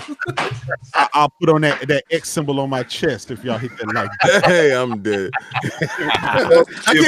Y'all know I'm gonna be at E3 at the Xbox Fan Fest. So good. Y'all know I'm gonna show up with an Xbox shirt on, but halftime I'm gonna rip it off. Like good. So y'all can get it. I'm just gonna sign people up. That's all. I'm just gonna get a chance to see a couple of pictures with me and Kratos there. You know what's funny? Those fan fests, they actually make you wear certain things almost every year. I don't know if they did it last year. So you're gonna wear something like it's a beast, Kratos. How you feel about this? Talk about the greatest. Kratos doesn't care about that stuff right there. Kratos will put on the Xbox shirt. Like he said, he's down for the bidding. The top dollar pays for his way. So he's at Fan Fest and they definitely gonna pay his way. So he's gonna definitely be an Xbox that day. But what you were saying, like it kind of perplexed me because you told me they was internet savvy but internet stupid at the same time, and I'm just trying to figure out where are they really at, because making statements like that will set a fire on the internet. Right. But also you said they're smart enough to make that statement. So was they playing stupid and made the statement, or was they really so smart that they tricked them into thinking they was stupid? I just gotta figure it out. King, this is what happened, right? You got to realize that Yoshida, not Shuhei Yoshida, but I think it's Kenshiro Yoshida. Yeah. He is new in that particular role that he's in making statements, right? He hasn't been necessarily the mouthpiece. It's always been somebody else. So when he goes out there, he has to speak for all of Sony. That means Sony movies, Sony music, everything. He has to speak from that standpoint. But that's why you don't let those particular guys have the microphone every time. You know, if you're out there repping PlayStation, I mean Yoshida, Mark Cerny, everybody else, they know it's PlayStation all the way. Whereas the other Yoshida, the head guy, he's like, yeah, I like PlayStation. Wait, you said those guys are Sony all the way. Those are the guys that didn't get the memo that they had switched camps, right? Some of those are not the guys. I agree with that. Okay. I agree. Hey, and it even came out, even the Microsoft team didn't even know as well. So you know that this is David and Kratos, you know, at the bar having a drink, being men's men, cutting a deal without the wives and the kids and everything. I feel that. Yeah, man. What are you feeling about this whole thing with the partnership and the niche thing? It's like I said before, like this is going with the devil that you know, and the devil that you know against the devil that you don't know, and that's, you know, regardless of how people feel about Stadia and how close we are to actual real cloud integration of stuff. The fact that they got, you know, a boatload of money that they're going to spend on this, and they're coming, regardless, you know, how successful they are or not, they're coming. So why not? I would prefer that the big three in gaming side with each other and, you know, form some form of Voltron amongst themselves, and, you know, and use Microsoft's Azure. So to me, from a business perspective, it's perfect. Now, the niche thing, no, forget about it. I'll wait on the niche thing. The whole thing about the Sony employees being pissed off. Yeah, I mean, again, you're a worker bee. You're a worker bee. You're not privy to what's above your pay grade. So it's like BG said, like, listen, you know, you have to roll with whatever the big boys decide, and that's it. Now, one thing I do question a little bit is that you got to be careful about the morale, right? Like when if they were so blindsided by this, that means that the atmosphere there was like gun-ho Sony, screw Microsoft, it's us versus them. That's what it felt like, right? Because why would you react to that? Why would you react to a business decision like that unless it completely blindsided you? Unless my bad, I'm changing to my mic. So cool. So unless the atmosphere at Sony is us versus them. So I can see some people even feeling betrayed by that, right? And who knows how that affects the studio in and of itself or PlayStation as a whole. So you got to be careful with stuff like that. I understand, like, you know, decisions are made at the top that you're not privy to and you don't have any input on. But when it's something like this, that's always been this competition specifically with one opponent, it's it can be jarring that all of a sudden we're kind of on the safe side. You know what I mean? So I don't know how that pans out, but I think it should have been handled a little bit better. And the niche stuff, gaming has always been niche. It's from the very beginning, it's been niche. And the difference now is that the goalpost has moved. Like if we take the amount of consoles and people playing games now, and we transplant that to 10 years ago, all of a sudden that's mainstream. Like you talk about nearly 200 million consoles out there in total. Like that's now you're talking mainstream 10 years ago. Now, because nobody was thinking about reaching billions upon billions of people, on a phone, on the web, with the cloud and stuff like that. That wasn't something that was a prevalent thought. So now that goalpost has moved. So now once again we fall into the niche category where it's like, okay, you guys are cool. You guys sort of drive the conversation around gaming because we're doing it right now. But at the end of the day, you only matter those first 10 million sales. Those first 10 million sales of any console generation is you guys, is us. After that, how do we get the other 100 million people in that we want to get in, right? Yeah. And that's the what they're trying to figure out. And that's why we'll always be niche. We'll always be the driving factor behind the tech and behind what's most exciting about these consoles. But at the end of the day, once those first 10 million are sold, it's how you get that dude that doesn't game every single day to buy your machine or to buy into your ecosystem. Fact. Lord Sovereign, are you an Xbox guy? I am. Yeah. Okay, I mean, that's my primary console. That makes sense because you just said a whole lot of words with very little context. Let's pay these bills real quick. Let's pay these bills. We're gonna pay these bills and let Silver Sky explain it. But shout out to Game. Yeah, please explain yourself so I can rip your new one. Oh, hold on. We're gonna let y'all rock. He said, let's be real. The CEO doesn't think they can reproduce the overwhelming success of the PS4, tempering expectations before the generation even starts. I think that might be a serious thing. Like, I think that might be a little bit close to their mindset. Wrath of War with the $5 super chat. PS4 bending those ashy knees with a secret bush tattoo on their chest. Don't have the balls to come to E3, and yet Nintendo and Xbox are going. And then Jemiah Dixon with the $5 super chat. Thank you, brother. Next gen will be more of the same, and all of this will be forgotten. Both fanboys need to go sit down and worry about paying for online PC Master Race. All right. What's your remark to that second super chat? Stuff was made between Silver Sky and Sovereign. We got let's clean that up. You disagree with what Sovereign is saying. Why is that, sir? And then Sovereign, you get a chance. No. That's not what I said. I said basically he was going on and on, just droning. I couldn't pay attention. It was kind of like E3, a lot of just big, a lot of words and then just very little actual content. Okay, that's all. That's what you said. I didn't. World exclusive. What's the marketing terms they use? Console exclusive. Yeah, world premiere. World premiere. But here's the thing, Silver Sky. What specifically do you disagree with what Saul was saying? I'm very curious. I have no idea. The way he was delivering it. I didn't like the way it was coming out. What? Oh, you didn't. Oh, so you have an issue with English? That's cool. You don't. English is a problem for you. I understand that. That's fine. He does play on PlayStation. Oh my God. He does. Hey. Keep it respectful, gentlemen. Okay. So, are you good at it, King? Are you finished off? I'm sorry. I guess. Oh yeah, apparently I am. All right. All right. Cognito, could you frame the questions for me, please, so I know how to attack this? Yeah, man. So pretty much, like I said, real quick, the agreement. Obviously, we know what happened between Microsoft and Sony with the Cloud Azure and the AI, and then obviously the employees, somebody on a middle to lower level, being upset, being blindsided, and then the whole statements by Yoshida about consoles being niche. All right. So first of all, let's start off with this the agreement. Mm-hmm. The agreement that I knew that was coming. Like I told people and everybody was like, King, you're crazy. Like you're crazy. It's not gonna happen. And I was like, yo, those knees will be mine. And it was a definite fact. Like, and I got all respect for Lord Phil Dominus Spencer. And I knew visually when I told you he was Xing out those dudes on stage and he's the last man standing on that stage. When he stepped on that stage, he knew that dude was gone and that dude was gone. And dudes laughed at me and said, no way, Reggie's out of here. Principle and all of respect, much due to Reggie. That's crazy respect on that. You were not bending the knee. Reggie said, this is not going to happen on my watch. I'm out of here.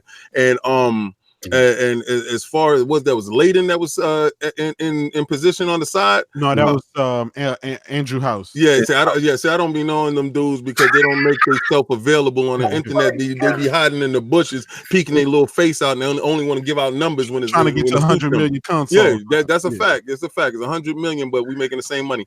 Now this is the part right here, the part that makes sense. When Microsoft, when y'all was building 100 million, Microsoft was building workstations, right? When y'all was getting it up and y'all was like, yeah, we out here tearing up these streets, Microsoft was like, you're gonna need us soon.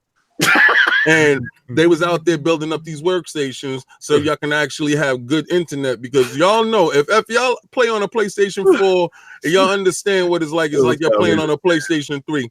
I got a PlayStation 4. I'm not gonna front. I don't like the internet and we don't like their services, and we're gonna keep it true. Now, Game Pass has definitely surpassed y'all when it comes to online gaming services. Y'all was out first, right? That's what you said. Y'all was out there first, and y'all last. You're dead last.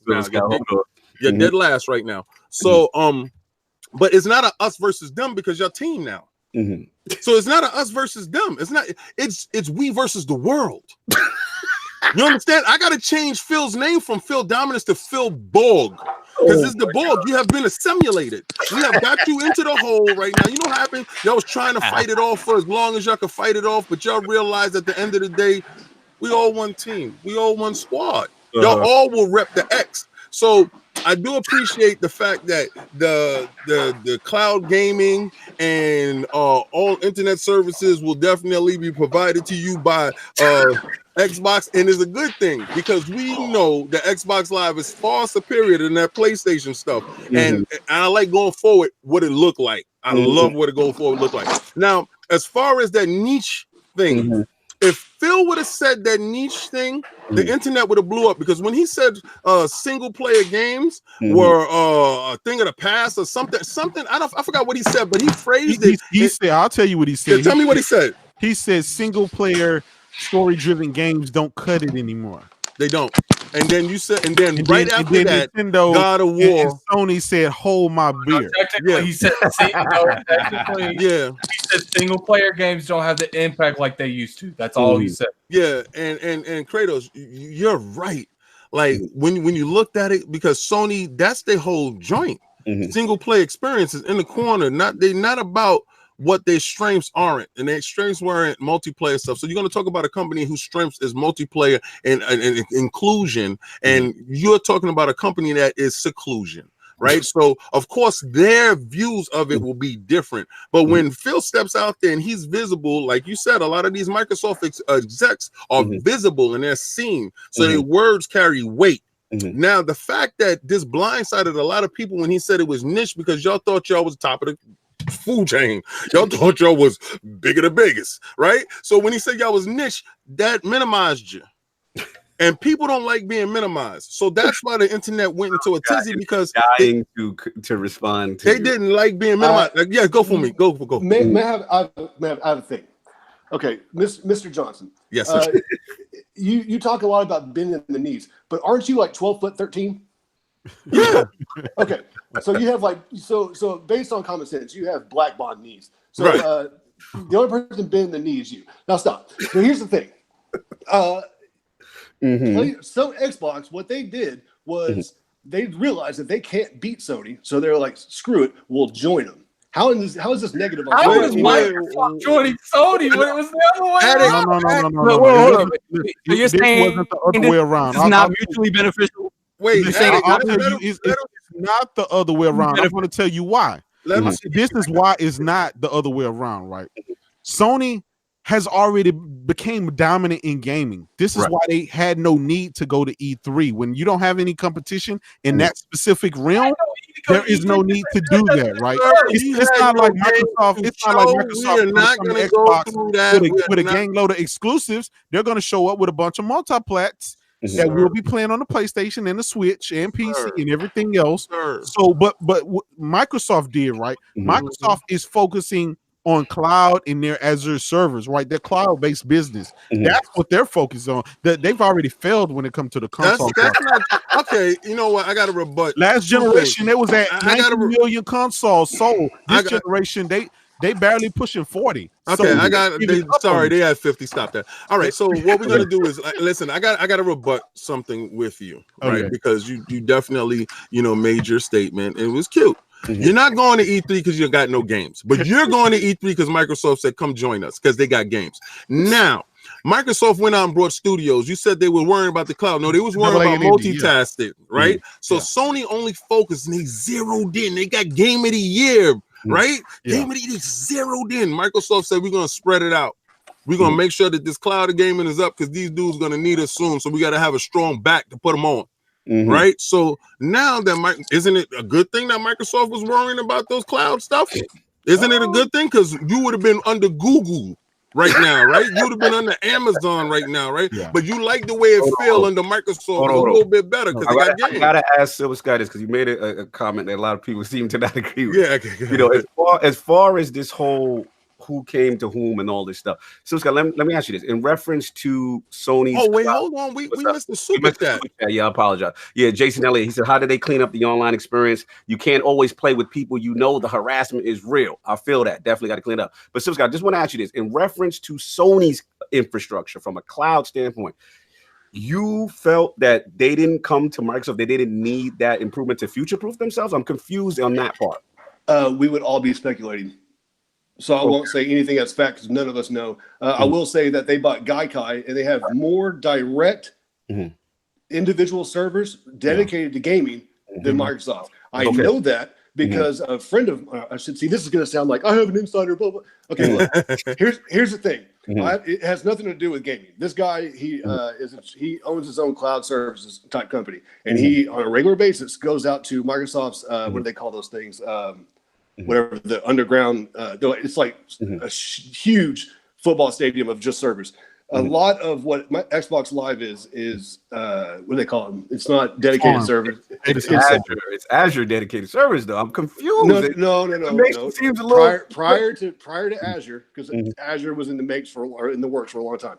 Prior to that, Xbox Live was primarily I'm forgetting the term. It's virtual servers. They weren't dedicated to Xbox Live like they misled you to believe. Xbox is full of fake news. My God.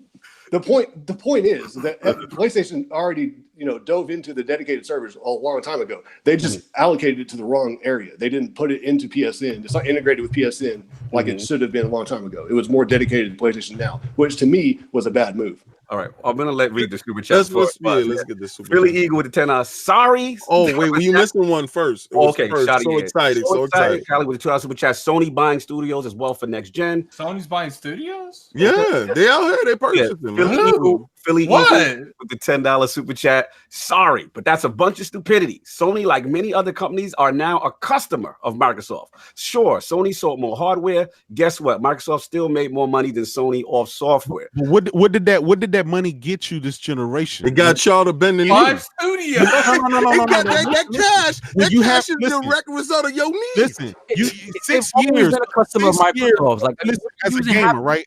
At the end of the day, we all in here because of games. We're not in here because of other business dealings and camera lenses and sensors. And I'll speak on that right after. But we're here for the game.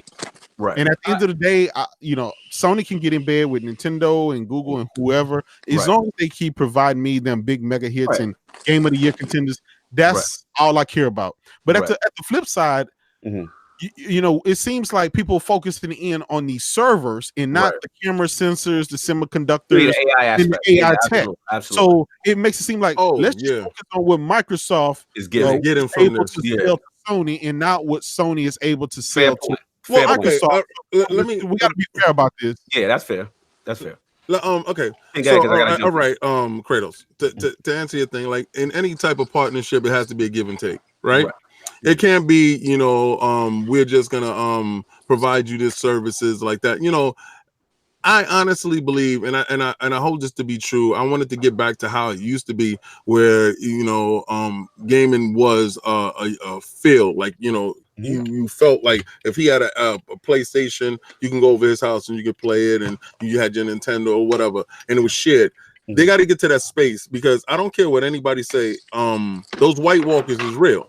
That situation is real. Yeah, If Netflix decides tomorrow that they want to jump into gaming, they have the platform to reach you. So these things is real, and you don't want to lose out on what it is. So I understand they have to deal with each other, and they're gonna have to share tech through. So don't think that Microsoft is just out here purchasing these dudes or getting a check from Sony to get down with them. No, there's a partnership involved in this, and they will be sharing technology with each other. All right, let me jump in real quick. I agree. Let me say this real quick, just real short. I agree with that 1,000%, David. And I'm gonna tell you why. And I will go there because I think somebody in the chat probably mentioned it earlier. Yeah. Microsoft and Sony and Nintendo see Google as the big boogeyman. These guys, think about it. These Google owns the internet. They literally owns the internet. They already in everybody's household. Forget Microsoft trying to be in the household. Google is already in your household. Yeah. So they figure if Apple and Google and all these other guys, these big people, are able to come in and take all of our pie, take all of our food, we all got to eat at the end of the table. We got to eat at the table together. So we need to band together because, like you said, console gaming is niche. Yeah. About 2 billion other mediums out there in ways to get money. So maybe this is why it's like, hey, we'll put all the charades aside, but we're going to band together right now to keep these big giants, the White Walkers, from coming in and disrupting. Yeah, absolutely. Absolutely. Real quick, Chris used a super chat. He said Trump's thinking about 25% tax bills on our favorite gaming console today. Gaming Arcade Podcast had a lot of info on that subject. Thank you for the super chat. We're not going to get into the politic aspect, but we do recognize what you're saying. Philly Eagle, $5 super chat. Last thing, play what you want. Stop being a fanboy. We don't play sales. We play games. And all the games I like and play on my Xbox. Okay. All right. So look, I'm gonna jump in real quick. We gotta move on. Was that the case prior to the X? Oh my God! And all his games on the Xbox prior to the X coming out. Yeah, and all that 720 glory. We was out here with the bleeding eyes. So. Look, man, let me jump in. This is hot. This is all y'all making good points. Look, at the end of the day, in my opinion, what Sony's doing is a forward-thinking move. Like the Gaikai acquisition, I know what you're trying to go with that, Source guy, but at the end of the day, it was never a true performance solution over the cloud infrastructure of what Azure is doing and where gaming is going, and that's going to be the streaming. You know what I mean? So you either got to go one of three places. You got to go to that Azure, you got to go to Amazon, or you got to go to Google. Like Kratos is saying, those are the three best equipped for the end game. Especially if streaming is going to take off in another 5 to 10 years or whatever it is that it actually gets to that point where it's, market penetration, 5G, low latency, yada yada yada. 2 billion is the goal. You know what I'm saying? Now, what's interesting to me is I'm surprised that Sony didn't go with Amazon, though.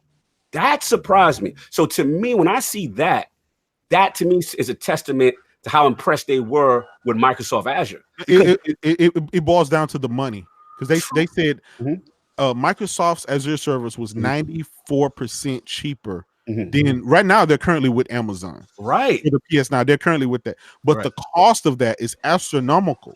Right. So they're looking for the long haul. If Microsoft, if we can partner with these guys at a 94% discount, and then probably even cheaper since we're going to be exchanging tech and meeting of the minds and stuff like that. That makes sense. That's common sense. It makes sense. It's a money game. It's a money game on the big level. I feel where you're going with that. The only thing I would say is that it is interesting because it's like you're future-proofing yourself. I guess you're saving, and then also you're doing this exchange. You're giving the AI and the image sensors and all that stuff. I completely see where you're going with that. It's just interesting because obviously they're going with the enemy they know. You know what I'm saying? And listen, at the end of the day, all I care about Kratos, all I care about those guys is at the end of the day, if they are all on this Azure backbone, we're gonna get that cross play. We're gonna get that cross progression. You know what I'm saying? We ain't get none of that. We got. You know what I'm saying? But at the end of the day, to me, as gamer, that excites me. Online communities being together, and to me, when you see stuff like Fortnite and Dauntless in the early stages of what crossplay can be with all these communities, PlayStation, Xbox, PC, Switch, all playing together, that to me, there's no excuse now because everyone's under that umbrella. Okay, Locanito, let me tell you this, right? Go for it. This is what scares me, right? What scares me is the other day we had Xbox Live down. Oh, here we go. Now you throw in 100 million other users, 150 million other users, right? On that. Right. Now when it goes down, we all down.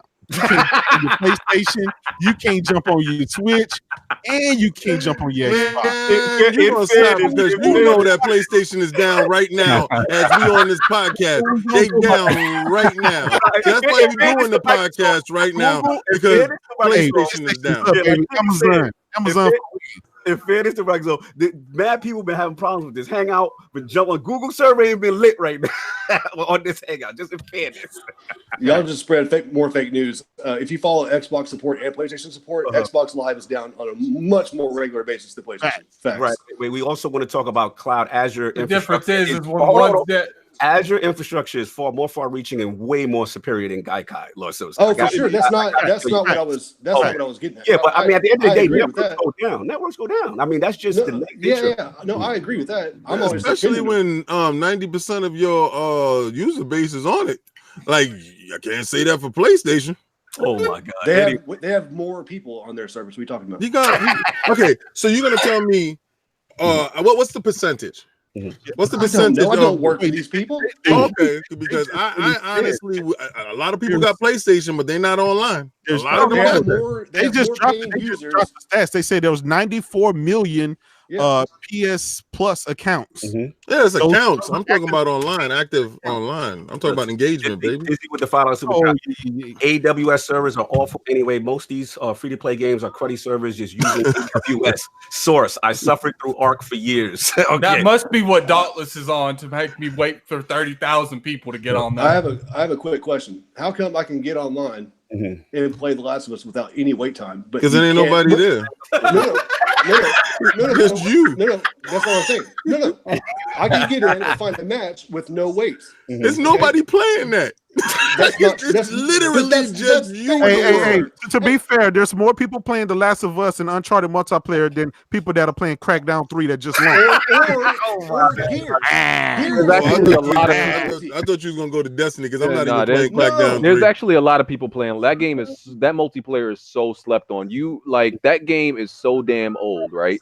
But you turn on that game right now, you find a match, no exaggeration, 2 seconds, automatic, and no matter how long. Exactly. You know what else I can do that on? You know what else I can do that on? And do it on Gears. I'll tell you that. I can do that on Destiny. Maybe that's just the algorithms they use. Stop it with the algorithms. If you don't, here. Let me tell you why. I don't think it's no algorithm because with like Gears, which is a much more recent hold game. on. Jack has told me multiple times that if you try to look up it on ranked, you can't find a match half the time. I've never got on Last of Us where I couldn't find, no matter what time of the day. Like I could go on 3 a.m. in the morning. It's an instant match. No, Uncharted 4 ranked. It never worked. Uncharted 4 is different. I'm talking about Last of Us. They combined the Gears servers. That's because they got a good multiplayer. Yeah, but I'm saying they combined the Gears servers with PC and Xbox, and you still couldn't find games on there. And you also, how come you can still play Killzone Shadowfall, a launch title, faster than you can play Gears or Crackdown? If you don't, I don't think nobody's playing, so I think that's why you can find it fast. People playing. I really think y'all same 4 dudes. I just don't understand how you. You're saying, I've never had a hard time fighting a game on Halo. It's almost instantly. Nobody said Halo. You said Halo and Gears. No, I said Gears. I said Gears. He said Gears and Crackdown. All right, look, we gotta move on. We got too much time. We gotta fly through. Listen, let's get into this PS5, and we got to talk pricing strategy. How can they come through on the next generation? Obviously, you know what I'm saying. Like, what are the things that can excite you the most for PS5 in the next gen? So let's get this, Lord Silver Sky. You set this one off. What are the things you're most looking forward to that you want from PS5? Not talking about PS5 because it's irrelevant. Right now, I am worried about playing The Last of Us Part 2, Ghost of Tsushima, Death Stranding, Blood and Truth, Concrete Genie, the full game of Dreams. There's too much to play. What the? He's not buying a PlayStation 5. Concrete Genie look better than Dreams. Let me just say that. He's not buying a PlayStation 5, fellas. I'm We not just interested in none of officially to knock that out the park. So The PlayStation 5 is irrelevant. Why are we talking about? We still got great games coming out. No, Hold on. Let me clarify. Great games with no release date. I was about to clarify, Lord. So you are convinced that those games, Ghost of Tsushima, the Death Strandings, Last of Us, they are definitely coming this generation as opposed to PlayStation 5 launch titles. Why in the world? Sony just said so themselves. Okay. Right, but why in the world would you not utilize 100 million user base? Yeah. Absolutely. That makes no sense. Absolutely. So, but my question, because we are talking about PlayStation 5, or what do you think they're going to launch with? What do you think the strategy is? They're going to be able to just basically a quote unquote backwards compatible remastered version of those same games. I feel that's the move. Well, that's all they can. The launch titles for the PS5 are going to be? It don't matter. How does it not matter? No, they drop greatness every generation, sir. It don't matter. Let me tell you. All right, let me first of all let me answer that question for you. So first of all, they are going to be semi-relying on the backwards compatibility of the major games that they release at the end of the PS4 generation. Ghost of Tsushima, Last of Us, all of that, right? They're going to be half depending on that, and then you do have Guerrilla Games, whether it be like because there's rumors of them working on multiple things, whether it be a Horizon sequel, it could be that. Or whatever their other studios are working on, those may be also launch titles, or because this is very plausible, and let's be real, it could be nothing, because Sony historically are either just average to mediocre when it comes to the games they release at launch. They seem to not care as much as they should about launch. They start caring 40% through the gen. That's when they're like, okay, let's drop all the hot shit. Let's turn up. All right. But what now? Let me ask you this, BG and Silk Scott, also in reference to, I forgot this point, in reference to price point for PS5. I think this is you talking about the one BG had to finesse his way out of the bed. What do you think it comes through at PS5? We're hearing about the tech, we're hearing about the ray tracing, we're hearing about the SSD sounding lit. You know what I'm saying? All these high power features. Do you think they come again with the 400 and take the loss on the hardware side, or just because of these robust features they're talking about that they gotta be 500? What y'all thinking? I think it's dictated by the state of the economy whenever it launches, more than anything. I think it's hard to speculate at this point, because the economy could be way better, so that at that point it could be way more. And if the economy is starting to suck, then they'll have to come off their price. Would you pick it up at 500? So Scott, would you? If it's I stay broke, I couldn't afford $200. No doubt. All that premium stuff that's in the background does not support your financial status. I'm not going to sit here and allow you to sit here and slander your wallet when I'm looking at all that stuff back there. Sorry. No. 6 months of layaway, sir. Yeah, I still use layaway. And you know what? And they will have layaway ahead of time for that PlayStation 5. So you can stop that, sir. Yeah, I'll be on. Trust me. No doubt. BG, what you think they coming through at, man? With the what's up? Yeah, but by the way, just for the record, I want to say I made that bet with Smooth way before any of the talk about the SSDs and all this How fly does it jiggy feel stuff. that you had to finesse your way out of a bet because you was about to lose this week? Hey, I always appreciate an opportunity to flex my finesse skills, so I'm not even mad about it. BG, what was the bet? I pretty much bet Smooth that the bet was that the PS5 would be $400. If it wasn't, then I would buy him next gen Xbox pretty much, and if it was, he would buy me the next PlayStation 5. BG, you can still win that. Just call it inflation. Whoa, that could have been a finesse. But I settled with him. I offered him a settlement, and I pretty much said, if you accept this offer right now, we'll pretty much the original bets. We'll erase the original bet, and he will guarantee, no matter what the price is, he'll get what I said, 6 games out of it, 6 next gen games, which equals up to $300. So shout out to BG, Lord Finesse. That shit. Wow. I think you should have just rolled that all the way to the end of the pond. Nah, I'm good. He said no. I'm gonna get in these now. I'm gonna take this settlement and get out of the settlement, get out of it quick. I feel good it. on that price. You're good on that price. Fuck All right, no doubt. Lord Kratos, Yes. what are you thinking, man? Like PS5, how they attack this thing, and what about that price point, man? Well, I'm gonna say at launch, I believe, because they've kind of demoed a few things. I believe Gran Turismo 7 is going to be there for launch, or they're going to try to do that right in the beginning. They already built a GP Sport based on the, all that stuff. What other games could come? I don't What do you know. need, though? I need what Kratos need. What you need for them to set this thing off PS5? Release date. That's all he needs. Let's be real here. Listen, as the king of racers, give me a Gran Turismo or give me give me a launch MLB, a next generation MLB. Gross. Oh man, and then think about it, right? We still got VR, so the VR that we have are going to be able to work on the PS5.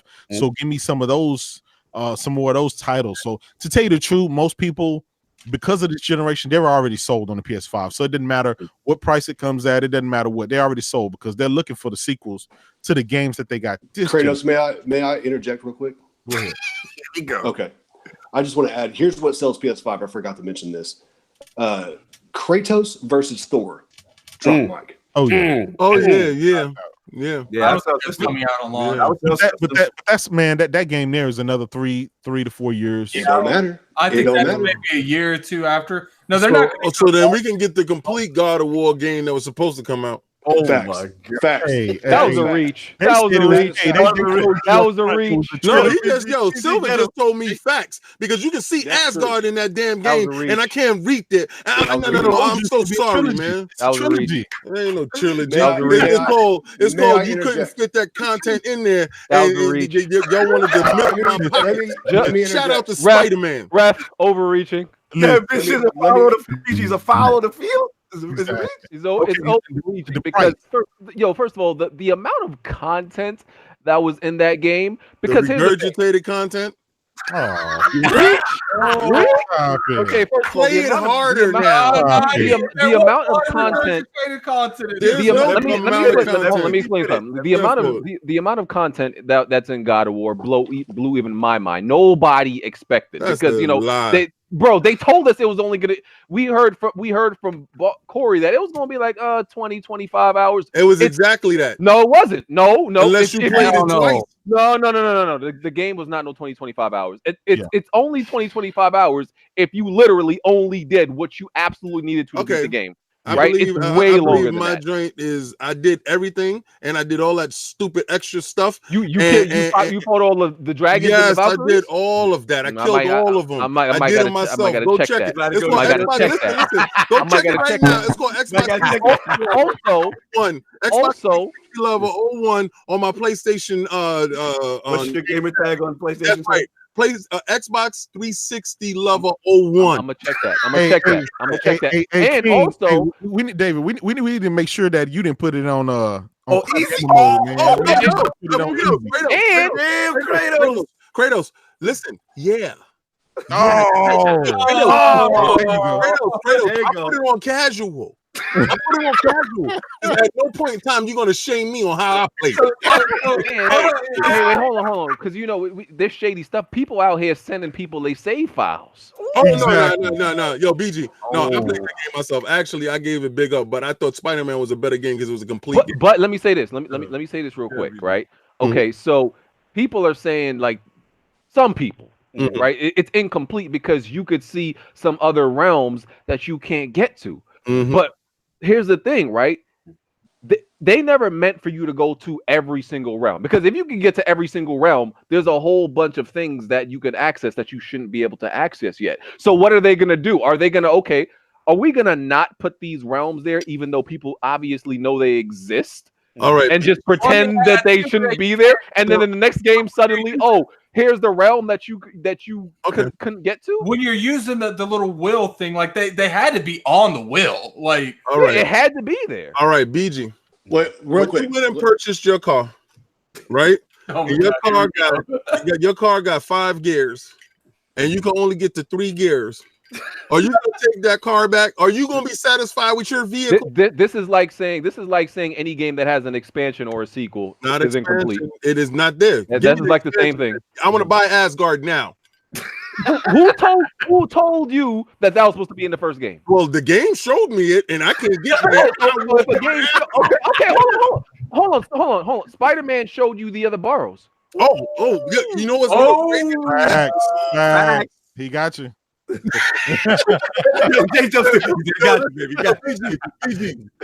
off the podcast. You can only see. You couldn't go there. So BG, you want to go to Queens, baby? So BG, go home. I'm out. You ain't like that. I'm out. Let me interject real quick. Here's the thing about God of War. Okay. Yes. So if you're using your reference, it's too late. You beat the hell out of me already. So using your reference of the first 3 gears out of 5, right? Yeah. Well, the first 3 gears are the best. So the 4th gear and 5th gear suck anyway. So who cares? But what I will say is, here's my problem with God of War. Right. You get to the stranger fight, and that was by far one of the most epic battles I've ever experienced in a game ever. And here's the problem. When I play all the other God of Wars, the very first boss fight, you're like, damn, this is the first boss fight? I can't wait till the last one because they always got better. Yeah. But in God of War, that was the best part of the whole game. That's what and they never I disagree. That was the worst part. Of course you do. BG's back. Well, I feel you, Silver, because I felt the same way. I felt that, fighting the ogre and same animation, same thing over again. But I understand where you're going with that, because I thought also that first epic battle set me up for a fall. Because you thought at that I was point looking for it. Yeah. BG counter, and then we got to get the Queen Valkyrie was the best boss fight in the game. Just saying. Oh yeah, she was out of control. No, she made me way too mad. I can't condone that. I had to go back like 3 or 4 days back and forth. She was out of control. Yeah, she made me angry. I didn't like her. Even on casual. Agreed. Wow. Co-side of this casual. You stupid. Wow. I beat her on Give Me God Award just for the flex. I want all y'all people out there. Y'all can play casual, baby. So, out of curiosity, BG, is there a trophy for beating her on Give Me God of War? Nope, there's a save file. How do you know? There's a save file. Oh, okay. It says on, so no doubt. That's my prized possession in that game. The save file that says I beat it on Give Me God of War. There ain't no way, dude. You couldn't pay me enough money to do that. That sounds like a nightmare. There's no way. Ain't about that life. I feel you. Hell no. I feel you, bro. Lord Addict, man. What do you need from PS5? What do you need from that? And what about that price point? Just a Bloodborne 2. Bloodborne 2. Okay. Get overrated trash. Addict, he coming for you. Addict. I mean, it doesn't matter what you play. I don't care. Yo, this is a PlayStation dude. Yo, I love he got his PlayStation Blue ready. Yo, he's been roasting their best games. He's been roasting them. Fake news. That's not their best game. Not even close. What happened, Addict? I'm curious what this man plays. No, don't worry about it. Is that what you're playing? No. That is The Last of Us, man. That is the Lord of The Last of Us right there. All I need is a Bloodborne 2 and a God of War 2. Okay. Like, that's all. Like, about that price point, what you think they come in at? I think they're gonna come in at 4. Oh, kill the game. $3.99. Kill the game. Okay. Lord Sovereign, price point, and then also, what do you need from PS5 to set the gen off? It's got to be 5, man. It's got to be. There's no way that thing is any less than 5. The L they take, that $100 L, is too much. They're not doing that. Not for the they're talking about. So it's a $500 machine. And for me, I mean, I'd like to see, again, all of those cross-gen games, like I said before, all of those, Ghost of Tsushima, Death Stranding, all that, to me, I'm seeing those as PS5 games for me. Unless they come out with a good difference between the end of the PlayStation 4 cycle and the launch of that I could wait. Then I can't wait. That I'll play them on PS4. If not, otherwise I'm playing those on PS5. I like to see Infamous too. Infamous, because I like that Sucker Punch. But I mean, I was big. Yeah, I wasn't big on Second Son. I mean, it was good. It was beautiful. It was nice. I like Cole as the main character. And when they got rid of him, I just fell off that game. Like, I didn't even beat the third. Dude, it was pretty, but it wasn't nearly as good as 1 and 2. So I definitely like Infamous again. No doubt. Lord King, what you need from PS5? Okay, what was the price point that the PlayStation 4 came in at? $400. Okay, well, I'm gonna have to go with the majority on that $400. I believe they can keep that trend. I believe they felt that $500, $600 thing that they did with the PlayStation 3 was a death sentence. I think they going into this, they understand where they have to be, and being that they won't have any next gen titles to launch with, like I don't believe in that Gran Turismo 5 stuff launching. I don't believe that. Whatever he was talking about, whatever extra Kratos was talking about, I don't believe that. As far as the racing, and no disrespect, Kratos, they're gonna give you a racing game. What was that other racing game that they came with PlayStation? Drive Club. Yeah, that Drive Club was pretty good. So let's get back to developer was shut down. So yeah, okay, well, they can use the license and make Drive Club too, and get that game out there. Gran Turismo usually comes in the middle of the cycle, to maximize those dollars.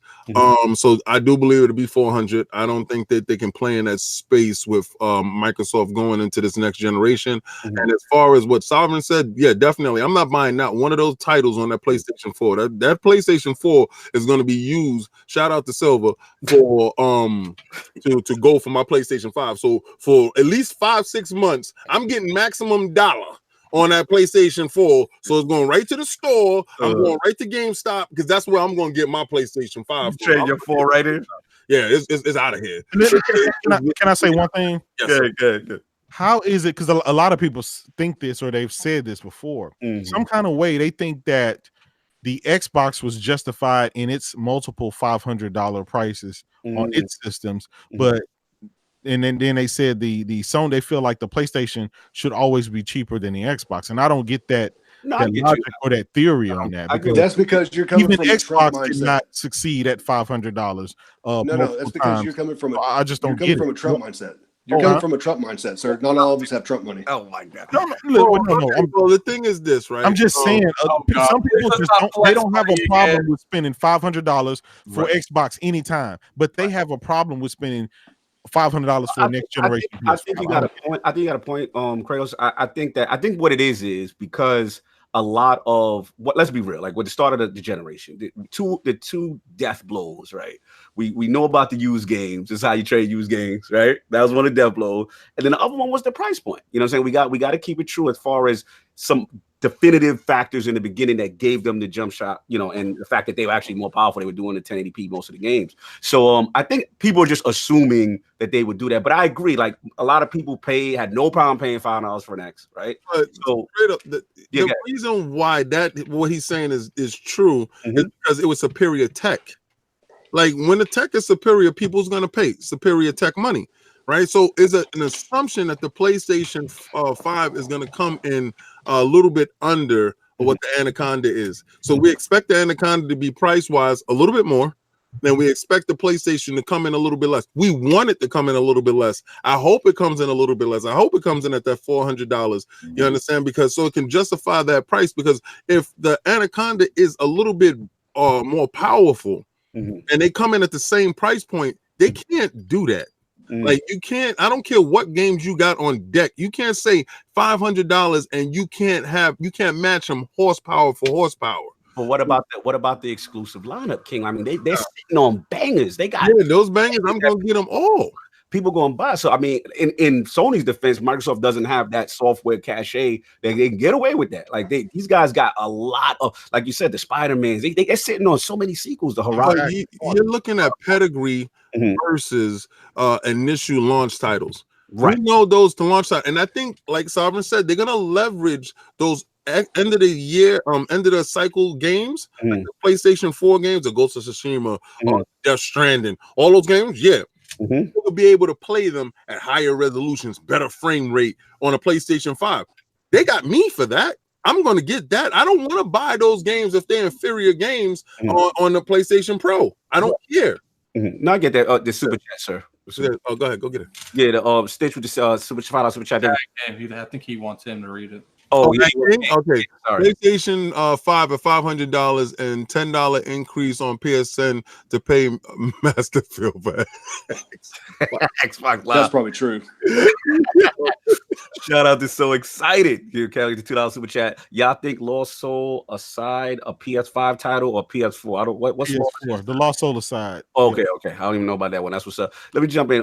Because Ken, you made some good points. Look, I think to me, if they come with 500, I'm not gonna be upset. You know what I'm saying? Obviously, we heard all the things they're talking about, the ray tracing, the SSD, all that strong stuff, and the CPU and stuff like that. But to me, like we talked about, was it 2 ILPs ago?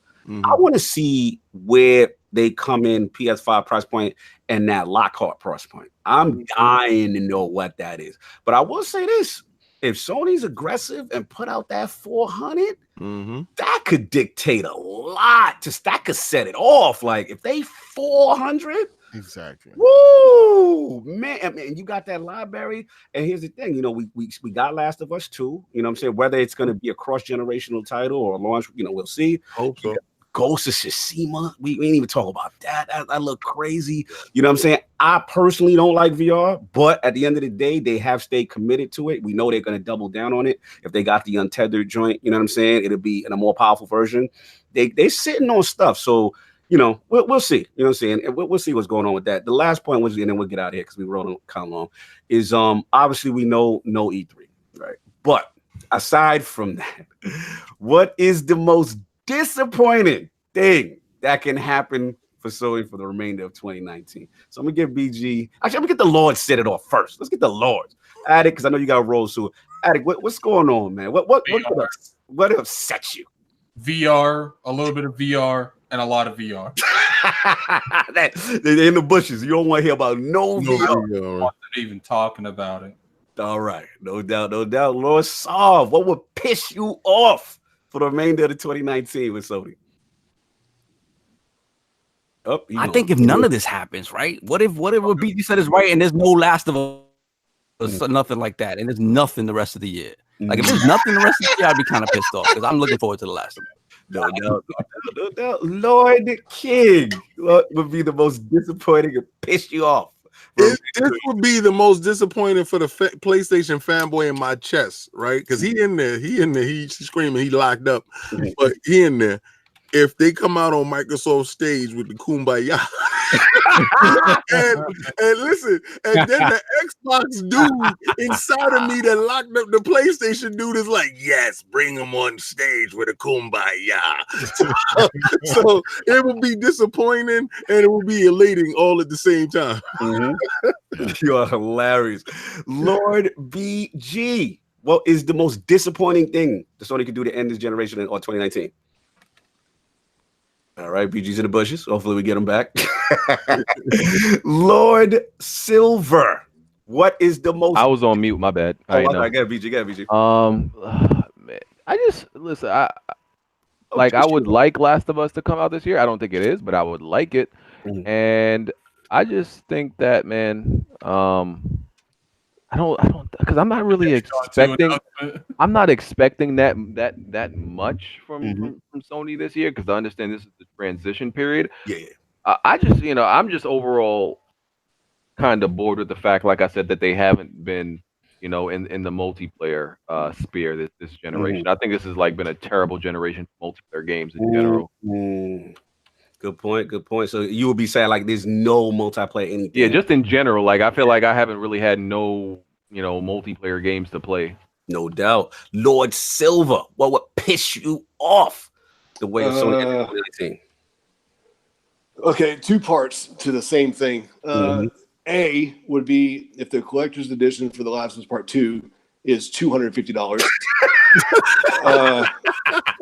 That would suck. And then I think if this is since I made myself quit playing online, this would be a good thing, but also a terrible thing is if The Last of Us multiplayer is battle royale only.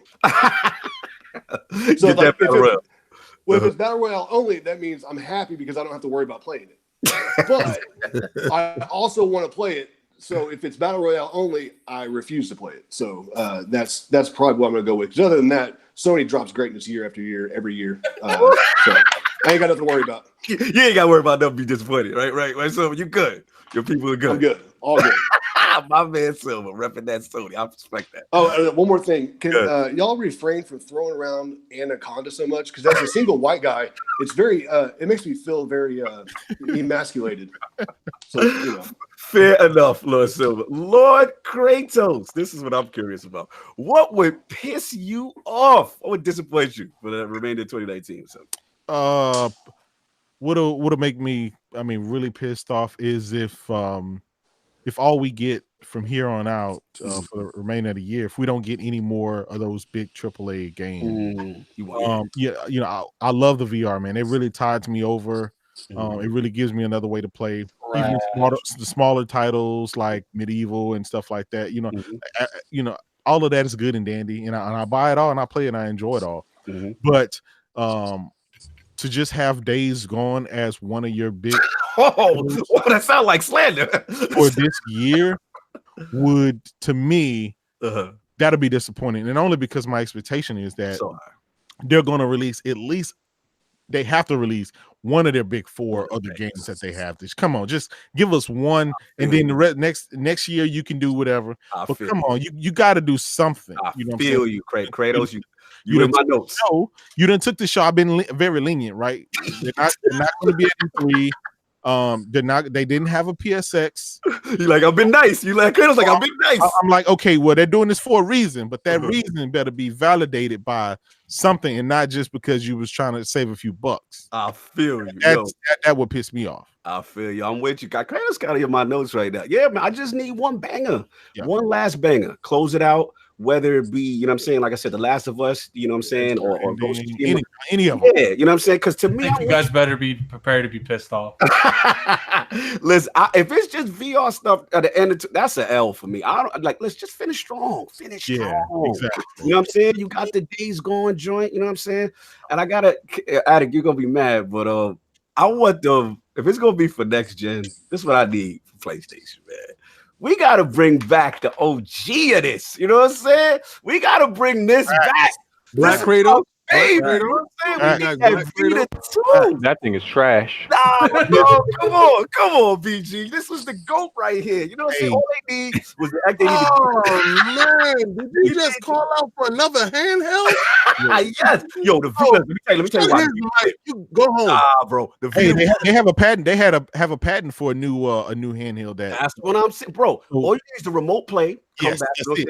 PS5. You got your double shifts, and they got party chat. Yes. They had between all the apps. They had voice message. They had trophies. Exactly. A Sony patent for a new handheld is a Sony patent for a new L. You know what?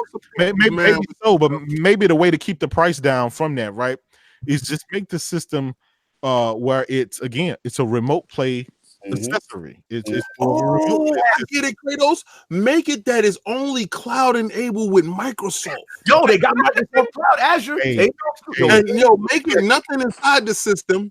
Just Hey, you joking, but you never know. Maybe that's what all this stuff, this cloud stuff. Maybe they bring the Vita back. That's what I'm saying. And then you got cloud streaming, baby. No proprietary memory cards. No, none of that. It's just a plain system that's set up. Silver's disgusted. Silver, you listening to this crap? I'm seeing them on the side. Like, what the hell is happening here? Silver, come on, baby. You like that Vita? You about that? No. I'm a grown adult, and if I go outside the house, I'm not playing no damn games. Stop. Thank you, Silver. I'm with you, Silver. This is that cool. Love. No, man. God. I hate it. Oh. BG, no love for the Vita, man, either. BG, no love. Is it out? I'm completely with Silver on this one. The last thing I'm thinking about when I'm outside is playing video. Y'all disrespect. Kratos, you with me, baby? Kratos, you with me? I'm with you, bro. I'm with you. Oh, God, Kratos. No, Kratos, no. I thoroughly enjoy my Switch. I don't have to go outside, but hey, when I travel, the way I travel, hey, it's good to just pop that. Oh, you talking about when you're sitting down being driven or something like that? The last thing that I need to hear is Lord Cognito and Lord Sovereign bringing up another topic that they can end with, but it's portable. Like, I don't need to hear that. Vita 2 get announced, I'll throw Switch all the way in the bushes. Man, we need to have that happen. We need to have that happen today. All the way in the bushes. Let me call Sony up. Let me call Sony up and see what I can do so we can get you to chuck that garbage in the bushes.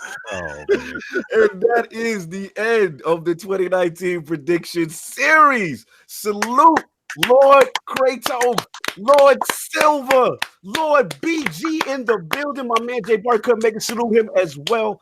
Let's start off with Lord BG. Where can the fine people find you, and what do you have going on, sir?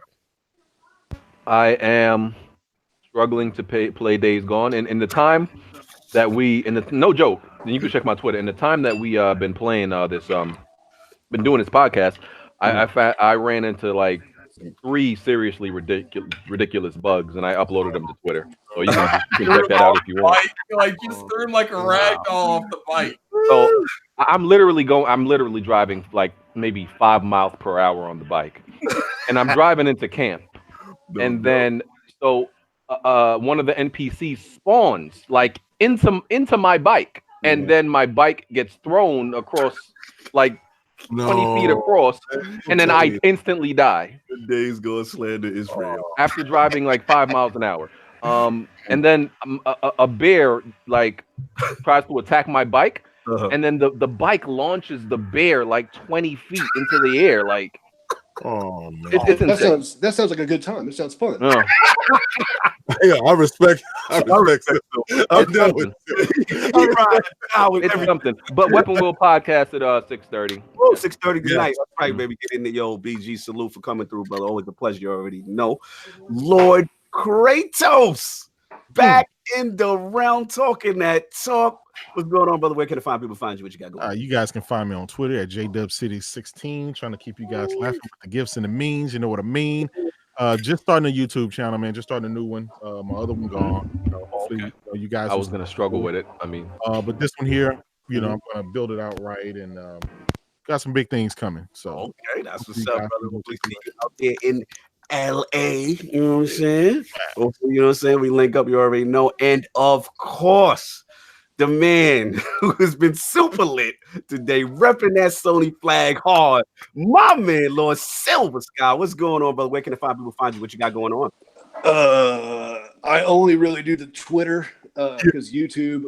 If you watch the Wingy podcast, I explained how I went to my daughter's soccer, or at the time I was coaching at soccer or football, depending on where you're from. And one of the moms came up and she's like, "Hey, I came across your gaming channel."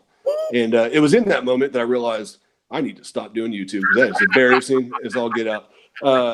So I don't really mess with YouTube a whole lot anymore. But yeah, go on Twitter, and I basically you'll find me trolling my children every day is what I do. Fag, yo, Twitter, your Twitter is lit. I gotta give. I appreciate it. Absolute, brother. The pleasure. One of the best gaming families in the realm, and that Last of Us talk is always legendary. So we got to get you back. You already know. Yes, sir. Thank you. Absolutely, you already know. When the Lord's in the realm, Lord Addict. I know you got to roll out soon. Where can the fine people find you? What you got going on, man? You can find me getting off the podcast because I gotta go. Get to work. Don't get fired. And you already know Lord Sovereign battling the evil Silver Sky today. It's all love, man. It's all love. It's all love. You already know. No, man. You can find me chilling, man. Chilling, man. You can find me on Twitter, Lord Sav IOP BX. Your mic is crazy. On Xbox Live, like I said last week. What is going on with my mic, though? Mine is connected where you be uttering nonsense. It's been terrible the whole day. Really? What's going on. Yeah, so I'm terrible. Apologies for the mic today. I have no idea. You don't talk. But yeah, like I said last week. Shut up. Go.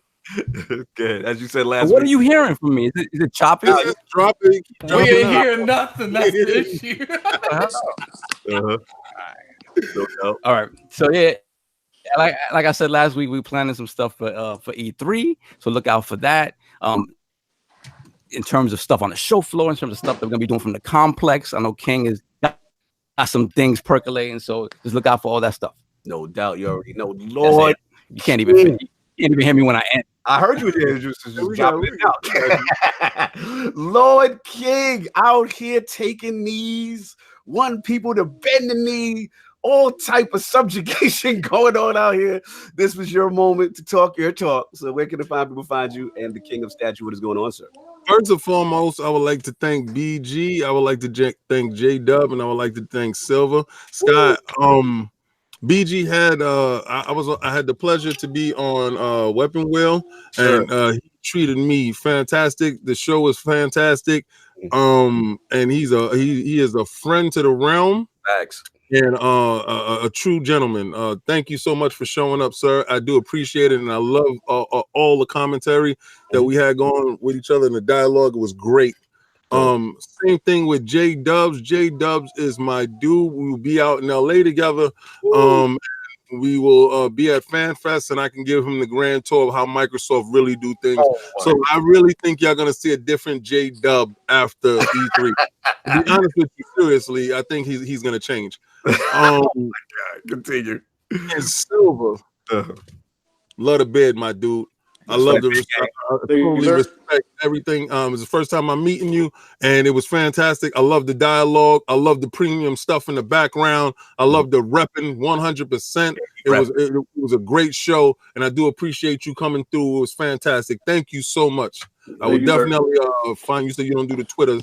But I'll try to look for you and follow you. His Twitter's lit. Get on his Twitter. Twitter's lit, man. Make sure all that's gonna be in the description when it go up. Yo, salute to the chat. Everybody was lit, fantastic. We already know we got one more left. Y'all already know who that is. You know what I'm saying? So that will be prediction series next week. We will release the guests later in the week, so get a little surprise, a little tension going up. But yeah, salute to the panel, everybody, man. J Dub, Silver, BG, Kratos, all that, man. It was fantastic. Chat was lit, and you already know the audio is going to be up later tonight. Lord Kaibatsu will have that. Shout out to the stream team, Lord PD, L Boogie, the crew, old school style, MJ the boss. I saw you in there. Oh, there you go. He up in there. Boss Move says Solve is chopped and screwed. Yo, he's stupid. Yo, shout out to lordsofgaming.net. We got some great articles up right now talking about like cloud talk, streaming talk. Your boys out there, please support the realm on that. Everybody enjoy your Sunday. If anybody got anything else, we out of here. Peace.